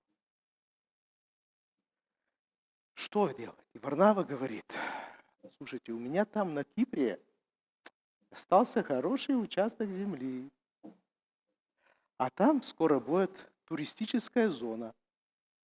Народ из России повалит туда. Я продам этот участок, пускай там построят гостиницу. А эти деньги я принесу к апостолам. И что хотят, пускай то и делают с этими приношениями. И вот он сделал этот шаг. Людей это вдохновило. Они сказали, ура, наконец-то мы поняли, что мы будем делать. Давайте искать по сусекам, что у кого есть. И были там очень порядочные люди, супружеская пара, Анания и Сапфира. И они тоже вдохновились этим примером Варнавы. Сказали друг другу, послушай, у нас тоже есть кусочек земли. Мы бы, конечно, могли там что-то выращивать и домик построить для своих детей. Может быть. Но, может быть, мы продадим его. Не сказать. Анания говорит, Сапфира, ну какая ты у меня молодец, а? Вот я не прогадал, что женился на тебе. Ты у меня всегда такая умница. Такие идеи подкидываешь мне. Давай-ка мы продадим. И вот они продали. Они продали, и я дальше фантазирую. И вот они лежат. И думают, молодцы же мы. Анания, ты молодец. Ты герой мой. Он говорит, да ладно, что я простой христианин. Все во славу Божию. А вот ты у меня героиня. Не сказала, да нет, давай все засадим картошкой. Голодные годы впереди. Сказала, давай продадим. Все отдадим. Вот у нас уже мешочек серебришка. Хорошо, что мы это отдадим, церковь, и какие-то нужды будут покрыты. Давай так сделаем. И потом вдруг змей выползает из кровати, из-под кровати. Змей. И начинает шептать. А слушай, а кто вам сказал, что надо всю сумму отдать? Где это написано? Где такой закон? Что надо всю сумму отдать. Вот эта мысль злодейская проникает кому-то из них. И вдруг кто-то решается вслух ее произнести. Слушай, Анания, а всю ли сумму нам нужно отдать? Может быть, половину? Или, может быть, четверть? Какая разница? Никто ведь не знает, за какую сумму мы продали эту земельку. Потом тишина. Есть борение в душе. Конечно, никто не знает, закона нет. Ладно, как скажешь. Давай отнесем часть. Скажем, что это все. На том и легли спать. И вот на следующий день, шаббат, все идут, кто в храм, кто по домам, идут на служение, все собрались. Сегодня кто проповедует? Петр проповедует. Сегодня обязательно идем в церковь. Петр сегодня мощную проповедь нам расскажет. И вот Петр проповедует. Все свидетельствуют о великих делах Божьих. Пришло время, когда надо приносить пожертвования, и народ пошел нести пожертвования. Кто больше, кто меньше, кто копейку, кто две, кто мешочек серебром. Несут, все несут. И вот выходит Анания. Сапфиры почему-то нет. Она по хозяйству. На пельмени варит. И вот он идет, выходит и дает этот мешочек серебром. И вроде бы надо сказать слава аллилуйя. Слава Богу, Анания, молодец, не ожидал от тебя. Но что-то случается с Петром. У него какое-то сомнение вдруг. Видимо, он бывший риэлтор и знает, что почем, и видит, что объем мешочка не соответствует рыночным ценам или еще что-нибудь, но он чувствует, что здесь подвох какой-то. Что-то, видимо, Анания выдает, что он не совсем честен. И Петр, чтобы отогнать от себя эти нехорошие мысли, просто отогнать от себя эти нехорошие мысли по поводу своего брата Анании, спрашивает: Анания, это именно та сумма? И он очень хотел услышать: да. И Анания действительно говорит: да, та сумма, за которую продал, вот все и приношу. И Петр, наверное, вздохнул с облегчением. Слава Богу, все мои сомнения, все это плотское, плоть моя, вот неверие, недоверие к моим братьям лезет. Так нет же, Дух Святой дальше терзает апостола Петра. Он говорит: что случилось, Анания? Почему-то нет у меня спокойствия. Как вы договорились? С кем вы договорились? Кто сатана из вас? Ты или она? И называет сатаной Сапфиру. Говорит: как ты допустил, что Сапфира внушила тебе эту мысль? Ну, вы понимаете, да? Сатана не обязательно рогатый, а сатана – это тот, который противник. И вот кто-то внушил им мысль Анании, что не обязательно все. Можно выдать как все, но не обязательно все нести. И вот эта история нас... Вы знаете, чем это закончилось? Она не падает мертвым, потом заходит Сапфира, то же самое происходит, и она тоже умирает. И эта история настолько шокирующая и ужасающая. Думаешь: Господи Боже мой, неужели за это можно лишиться? За ложь можно лишиться жизни? Что это такое? Это тот же самый закон пришел за нарушение закона побивания камнями? Или что? Как это воспринимать? И читая это, и понимая, почему Лука это пишет Феофилу, он пишет: Феофил, ты встретишься с людьми, которые называют себя христианами, и ты увидишь обязательно какие-то неблаговидные вещи в их жизни.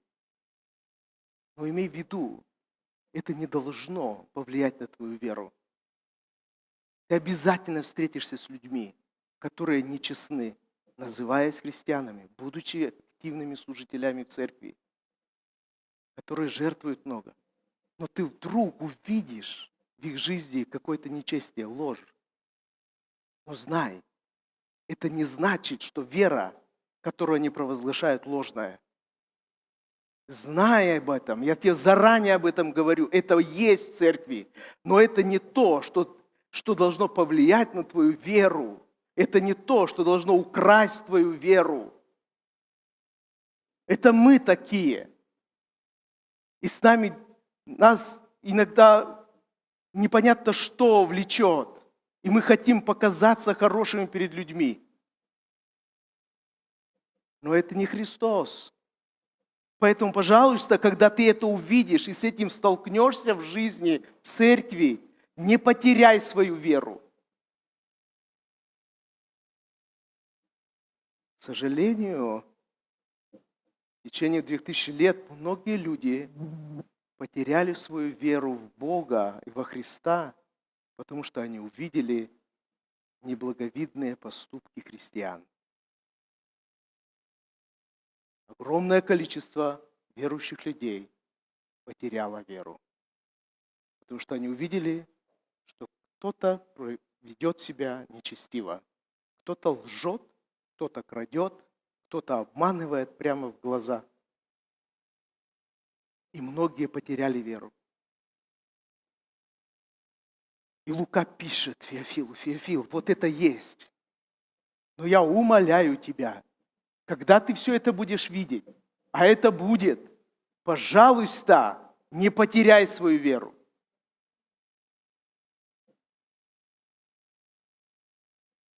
Это важно для нас. Очень часто апеллируем свое хождение, насколько мы честны перед Богом тем, как кто-то как-то поступает на этой земле. Мы оправдываем свои поступки тем, кто-то не верен. Лука всем своим сердцем хотел уберечь Феофила от этого. И заранее он пишет вот такие вот вещи, не скрывает их. Он говорит, это есть, это будет, и с этим ты столкнешься. Но, уважаемый, глубоко уважаемый Феофил, пожалуйста, не потеряй веру свою. Твердо стой на Христе. Ну почему же так жестко случилось с Ананией и Сапфирой? Петр, Бог, вернее, через Петра хотел чему-то нас научить.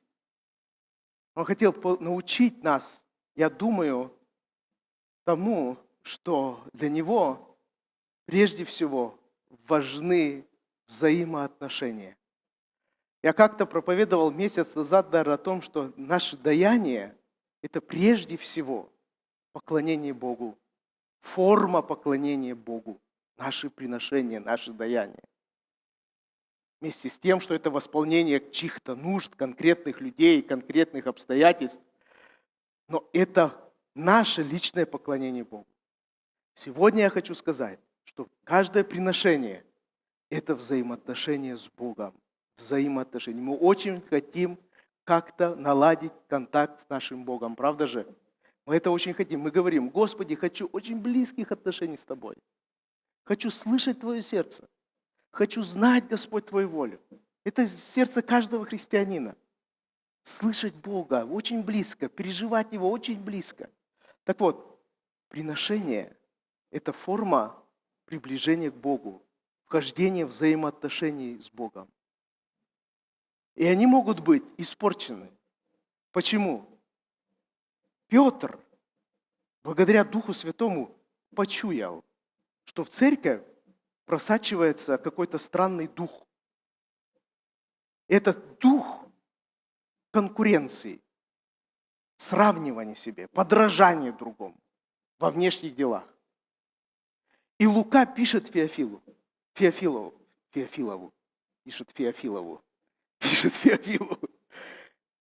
дорогой мой, христианство – это не то, что кто-то крутой, кто-то принес много, кто-то навалил такую, принес тачку серебра, что все ахнули.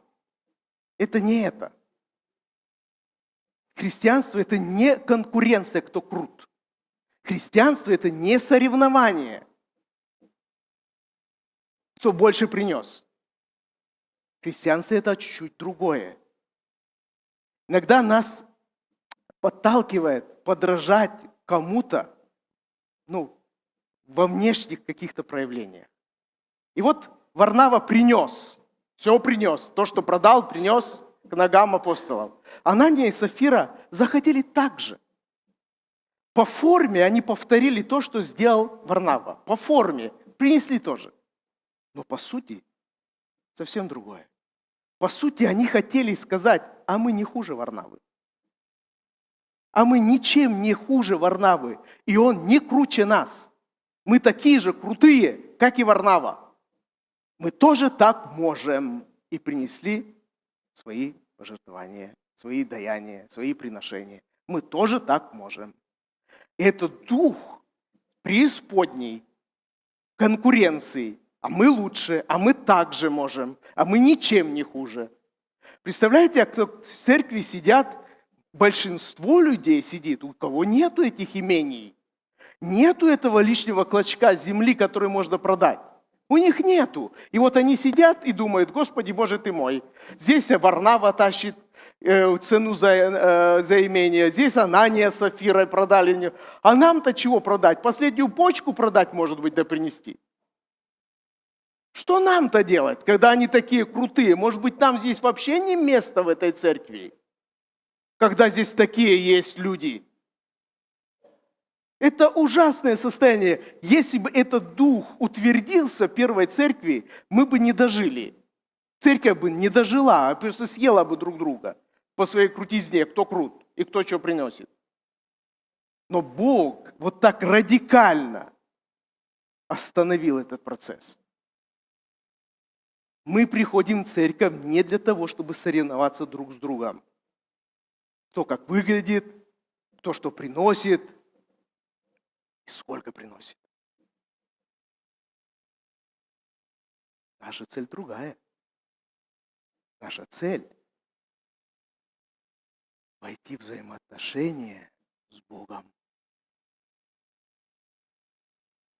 Наша цель – быть в близких отношениях друг с другом, а не отдалиться тем, что я вот такой, а ты никакой. И поэтому так круто Бог поставил жирную точку в этой истории.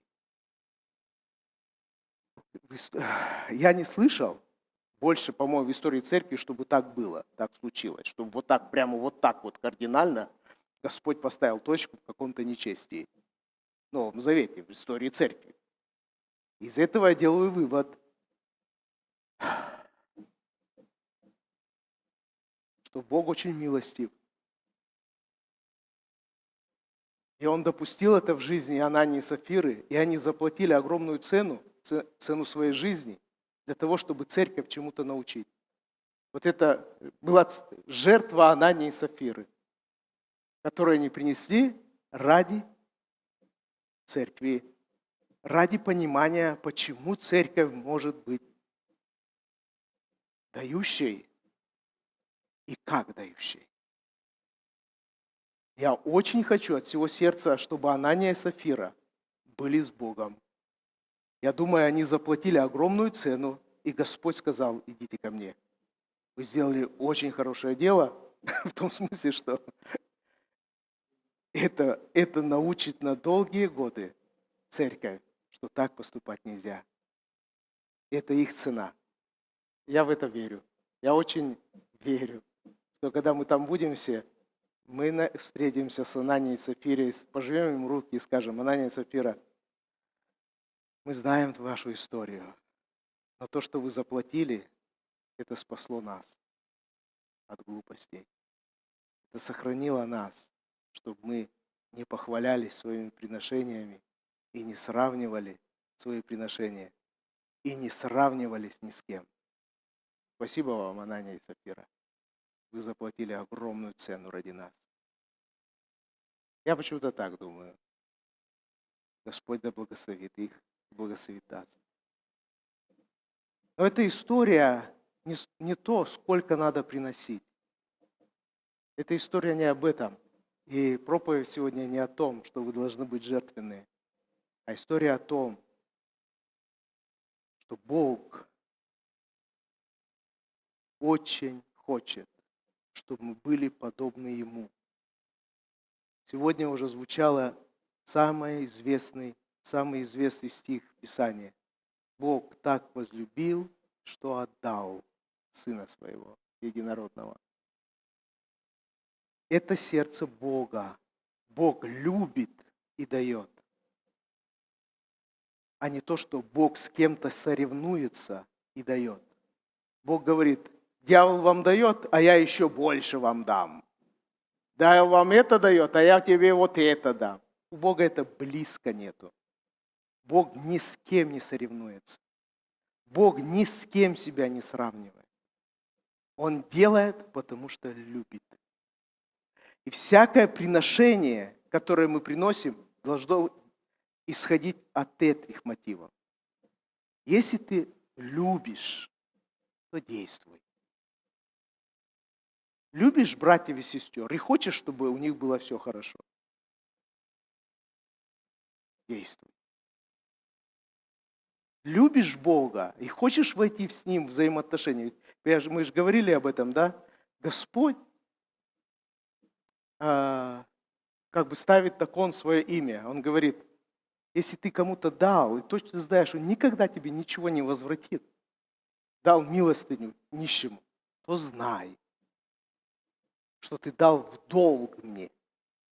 В долг мне ты дал. То есть Господь делает все, чтобы побудить нас к пониманию того, что давать – это хорошая штука. Это как-то нас облагораживает. Если Бог говорит, я тебе сейчас должник, значит, я вошел в какие-то отношения с Богом. Правда же? Я вошел с Ним в отношения. Бог говорит, если ты Ему дал, то я твой должник. Значит, у нас отношения с Богом. Бог говорит, я никому должником не останусь. Значит, эта история имеет продолжение. Бог как-то выйдет из этого положения должника. И я об этом узнаю. И когда я это узнаю, я буду очень благодарен Ему за это. Я это увижу в своей жизни. Значит, я и дальше буду входить в эти отношения с Богом. Отношения друг с другом и с Богом бывают разные. Мы иногда хотим отношения такие. Ой, ты мой дорогой, ой, я тебе пожалею, да поплачь мне в жилетку. Не обязательно такие ведь отношения. У нас бывают отношения разного уровня. Есть дружеские отношения, есть деловые отношения, есть производственные отношения, есть различный уровень отношений, но они все очень важны, правда же? Отношения с моим работодателем никогда не будут как отношения мои с братом из церкви. Ну, если мой работодатель не станет братом церкви. Но они не будут. Но мне важно, что у нас есть отношения, какие-то взаимоотношения. Что начальник знает о моем существовании, и я знаю о его существовании, но на этом не заканчивается наши отношения. Мы взаимодействуем. Он что-то мне поручает, я что-то исполняю, и он говорит, он доволен тем, что я сделал, или недоволен. Не надо переделать это или не надо. Это взаимоотношения. Конечно, взаимоотношения. Они нужны нам? Конечно, нужны. Представляете, если начальник даже не знает, что ты существуешь. Некоторым это слава Богу. Меня не знают, и слава Богу. Зарплату платят, и слава Богу. Но кому-то этого недостаточно. Я хочу нормальных взаимоотношений. Чтобы я знал, что мне надо делать, и знал оценку тому, что я сделал, это правильно, и это хорошо, и это одобряемо. Писание нам говорит, очень часто Бог в Откровении сказано, в притчах Иисус сам говорит, будет оценка всему, что мы сделали. Хорошо ты сделал, раб мой. Зайди в радость Господина своего. А другой скажет, нет, ты плохо сделал, ленивый ты. То есть оценка – это взаимоотношения. Что мы узнаем? Что мы услышим? Как мы отреагируем на то, что мы услышим однажды? Аминь? Кто его знает, аминь или нет, да?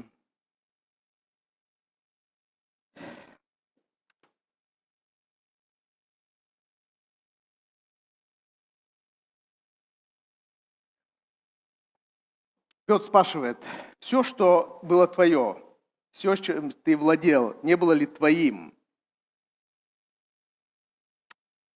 И вот это тоже мудрость нужна. Бог действительно все дал нам, наши руки. И Бог дает мудрость тоже, как распоряжаться тем, что у нас есть. Ну как? Закона нету. Десятины нету, как таковой, да, в Новом Завете. А как с этим всем распоряжаться? Варнава не говорит про десятину, он приносит то, что он имел.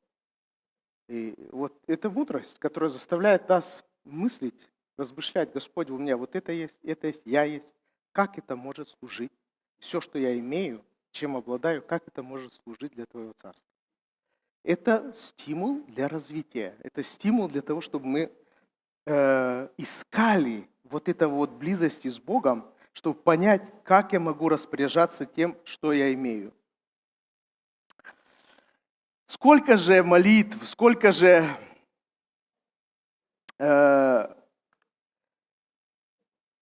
даяний в жизни, в истории церкви, в нашей жизни, которые они очень похожи на то, что сделал Анания и Сапфира.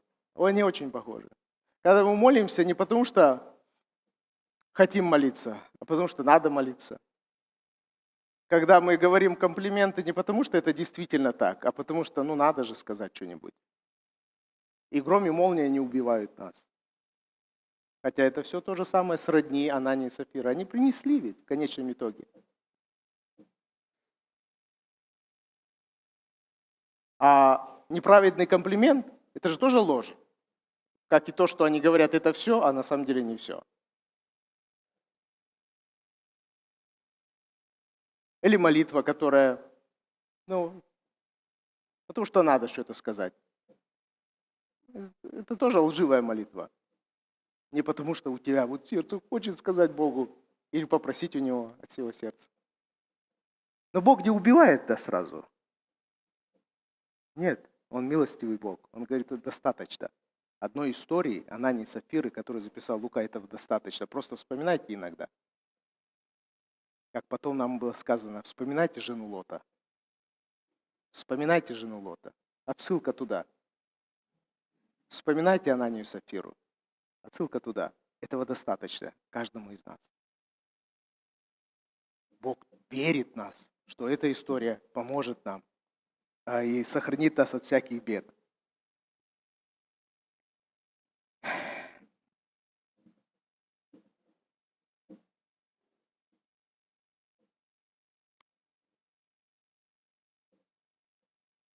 Я думаю, Лука, когда писал Феофилу, он хотел это выразить. Феофил, пойми суть христианства. В христианстве мы не должны, а у нас есть привилегия, у нас есть возможности. У нас есть возможности войти в близкие отношения с самим Богом. У нас есть возможность слышать, чем живет сердце Бога. Мы не должны. У нас есть огромная возможность так приблизиться к Богу, чтобы понять, ты отдал самое дорогое, а что я могу дать, Господь? Это вершина. Вершина. И эту вершину можно достичь простым действием, даянием. Бог так возлюбил, что дал, и Он достиг великого. Он опустошил ад даянием. Мы пренебрегаем этим. Даже споры идут. Надо давать, не надо давать. Я никогда не даю милостыню. Он сам виноват, он сам дошел до такой жизни. Пускай сам выкарабкивается, пускай сам идет работать.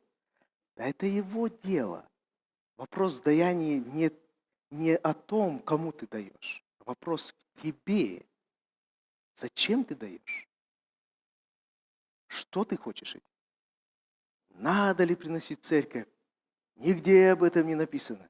Да вопрос не в церкви, вопрос в тебе. Ты вообще хочешь знать Бога, которому вроде как поклоняешься и служишь? Это возможность. Это не должен ты ничего, вообще ничего не носи, но ты так и никогда не узнаешь Бога, который живет этим принципом. Я так люблю, что я даю. Ты никогда этого не узнаешь. Ни любви, ни даяния. Я сегодня это говорю не для того, чтобы наполнились эти туеса. Боже упаси. Слава Богу, вы приносите и жертвуете хорошо. Я говорю о других вещах. Что вот внешние вещи, как даяние, они позволяют нам что-то там зашевелить в нашем сердце, что-то удивительные вещи приоткрыть, которые открывают нам какие-то двери к Богу, мыслям Бога. Вот эти вот вещи. А это намного важнее. Бог говорит, ну попробуй, испытай меня. Не в том, что вот принеси много, я отвалю тебе много. Он говорит, испытай в том смысле, вот узнай, как я буду работать в твоем сердце. Как я коснусь твоего сердца. Начни с этого. Слава Богу за все истории. Спасибо Богу за Луку, который изменил свою жизнь, свою профессию, свою деятельность ради одного человека. Но он-то писал одному человеку, а оказалось, мы сегодня говорим, это он нам писал. Оно так и есть. Это тот же самый принцип. Иногда мы хотим спасти весь мир, а Бог говорит, помоги одному человеку, и спасешь весь мир. Лука знал этот принцип. Я помогу Феофилу стоять твердо в вере. А оказалось, он помог всем нам. Вот этот принцип. Стой на этом. И он ради одного человека, Лука, пожертвовал своей профессией, изменил свою профессию, тратил время, чтобы писать, ходил за апостолом Павлом, наблюдал, что он делает, как он делает, и все это записывал. Все оставляли апостола Павла, Лука не оставил. Почему Лука остался с ним? Потому что он знал, я должен Феофилу написать все как есть, потому что он должен сохранить веру до конца. Поэтому я напишу все до конца. И писал он конкретному человеку, а написал всем нам. Кто заставил Луку это делать? Какой закон? Кто его заставил? Петр? Павел? Христос проговорил его? Нет. Писание говорит, закон любви. Закон любви Луки Феофилу заставил его это делать. Поэтому возлюбим церковь от всего сердца. Возлюбим Бога от всего сердца. И пускай это проявляется в нашем даянии. Времени, средств, мозгов наших, рук и ног. Аминь. Будьте благословенны. Господь с нами. Аллилуйя. Давайте встанем на ноги наши.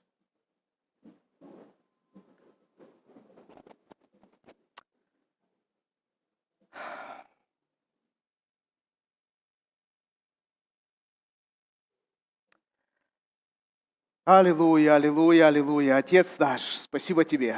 Спасибо Тебе, что Ты не скрываешь своих чувств, своих мыслей, своих желаний, своих деяний, Господь. Тебе не надо стыдиться того, что Ты сделал. Потому что все Твои деяния правдивые, истинные. Да и аминь к Тебе. Ничего другого нету.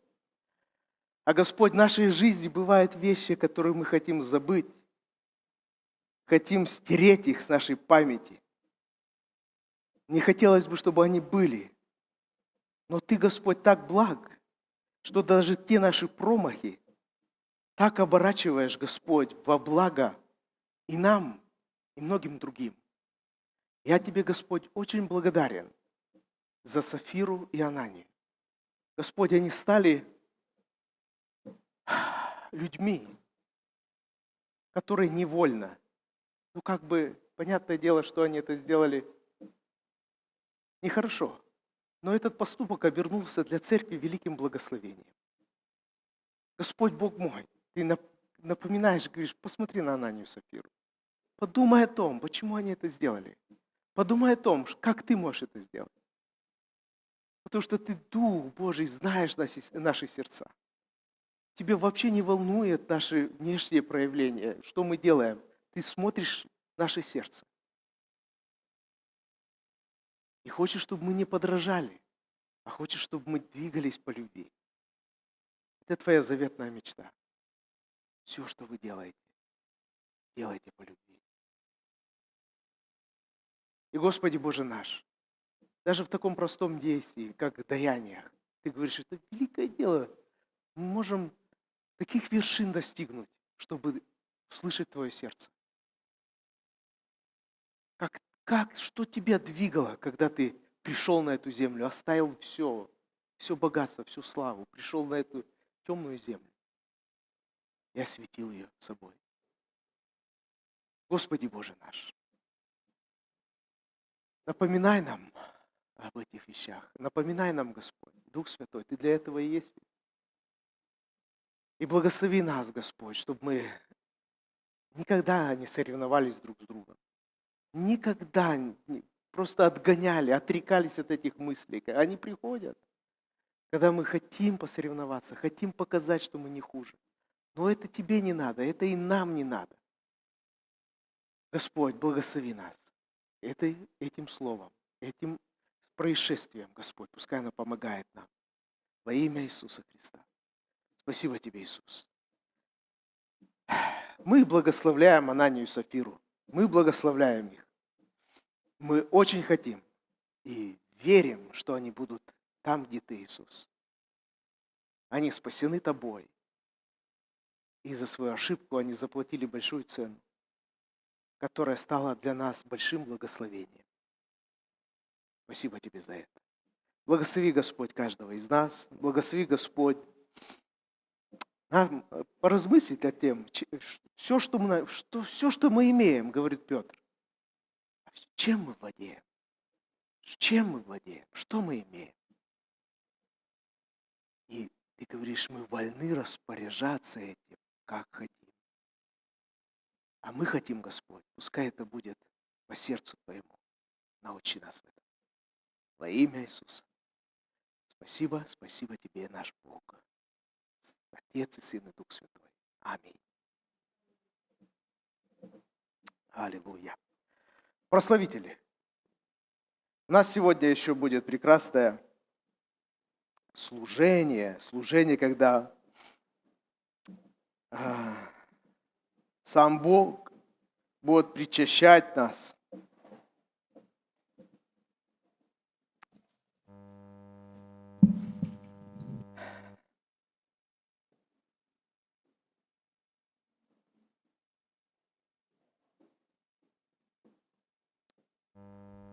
Сам Бог будет нас причащать собой.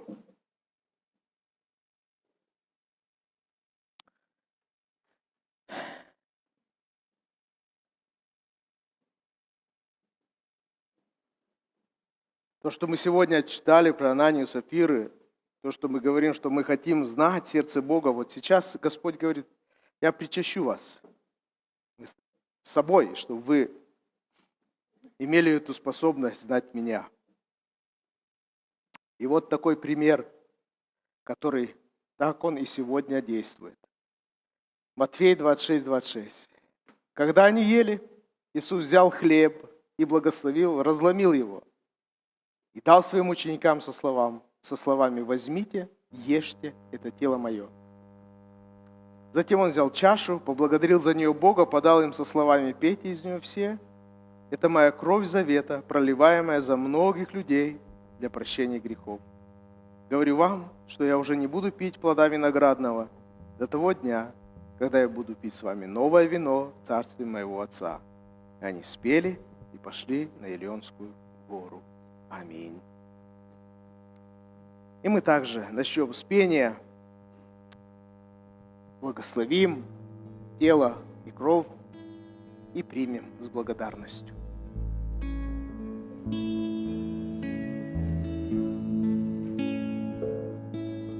Твоя кровь меня очищает, жизнь дает и грех смывает. Ты освободил меня, жертвуя собой любя. Ты омыл меня снега белей, белее снега. О, Иисус, любовь моя, агнец мой.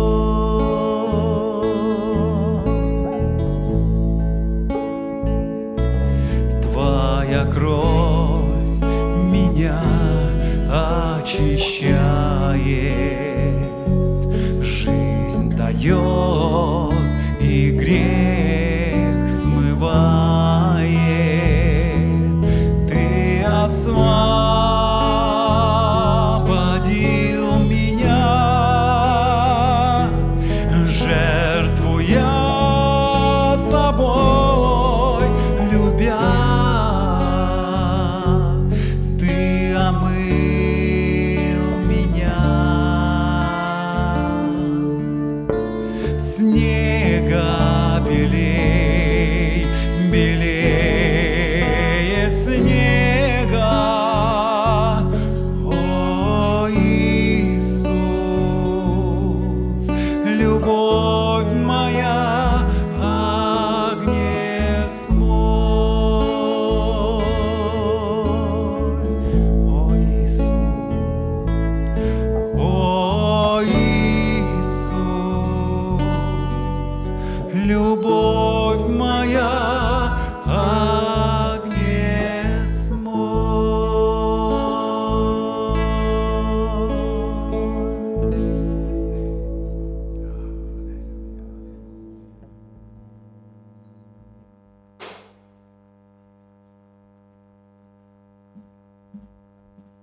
Отец наш, слава Тебе и благодарение за то, что Ты знал, что мы всегда знаешь. Ты сотворил нас такими, что мы всегда нуждаемся в пище.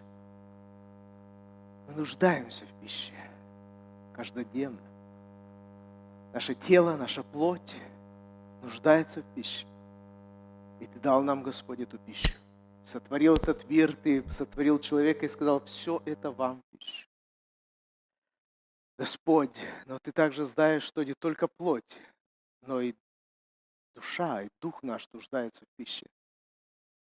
И Ты, Господь, дал нам также и хлеб живой, хлеб для вечной жизни. Дал нам Иисуса, который сказал это прямо. Я хлеб жизни.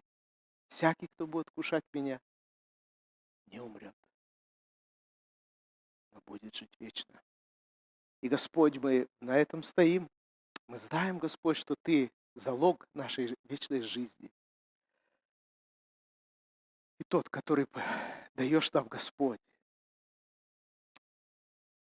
эту жизнь, питая нас собой. Благодарю Тебя за это. Мы сегодня, Господь, воочию, во свидетельство всему, прежде всего самим себе, Господь, вкушаем этот хлеб и говорим, это хлеб, тело Иисуса Христа. И Ты нас кормишь им, Иисус. Ты предлагаешь сегодня, причащаешь нас собой. Спасибо Тебе за это. Благослови нас принять с полной верой, с радостью, с благодарностью Тебя, Господь, во имя Твое. Аминь.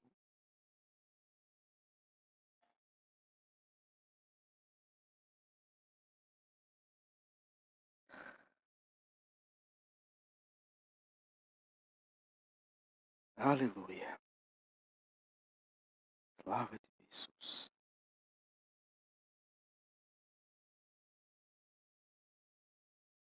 Слава Тебе, Иисус.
Отец наш Небесный, спасибо Тебе, что Ты знал и знаешь самую главную нужду у каждого человека. Господи, это угрызение совести, это мучение, Господь. Это обвинение самого себя, осуждение самого себя, осуждение окружающих, Господь, осуждение и клевету сатаны. Ты знаешь, Господь, что это ужасное состояние. Ты, Господь, Бог мой, решил этот вопрос. Ты решил, Господь, этот вопрос и послал Сына, чтобы очистить нас, нашу совесть очистить, снять с нас позор перед своими глазами, снять с нас вину за наши грехи и сделать нас счастливыми людьми. Как мы сегодня читали, Давид говорит, блажен, блажен человек, с которого сняты все обвинения, смыт с которого грех, Господь, блажен. Твое желание, чтобы мы были счастливыми людьми, с осознанием того, что мы омыты, очищены. И мы, Господь, сейчас приступаем к принятию этой чаши. Мы хотим, Господь, чтобы Ты нас причастил своей крови. Прямо сейчас, Господь, чтобы мы не были забывчивыми, чтобы мы утверждались, как Лука хотел, чтобы Феофил утверждался в этой истине, читая историю, читая деяния апостолов, историю Иисуса, чтобы всякий раз мы утверждались снова и снова. Ничто, кроме крови Христа, не омоет нас. Ничто, кроме крови Христа, не очистит нас. Ничто, кроме крови Христа, не снимет с нас позор. Ничто, кроме крови Христа. Спасибо Тебе, Господь Иисус, за это. Благослови нас принять эти дары во славу Твою, для того, чтобы мы твердо стояли в этой вере. Аминь. Николай Александрович, я сел від школи.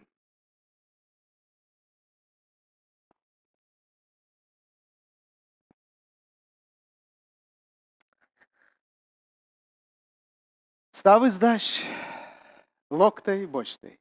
Все готово. Придите и примите.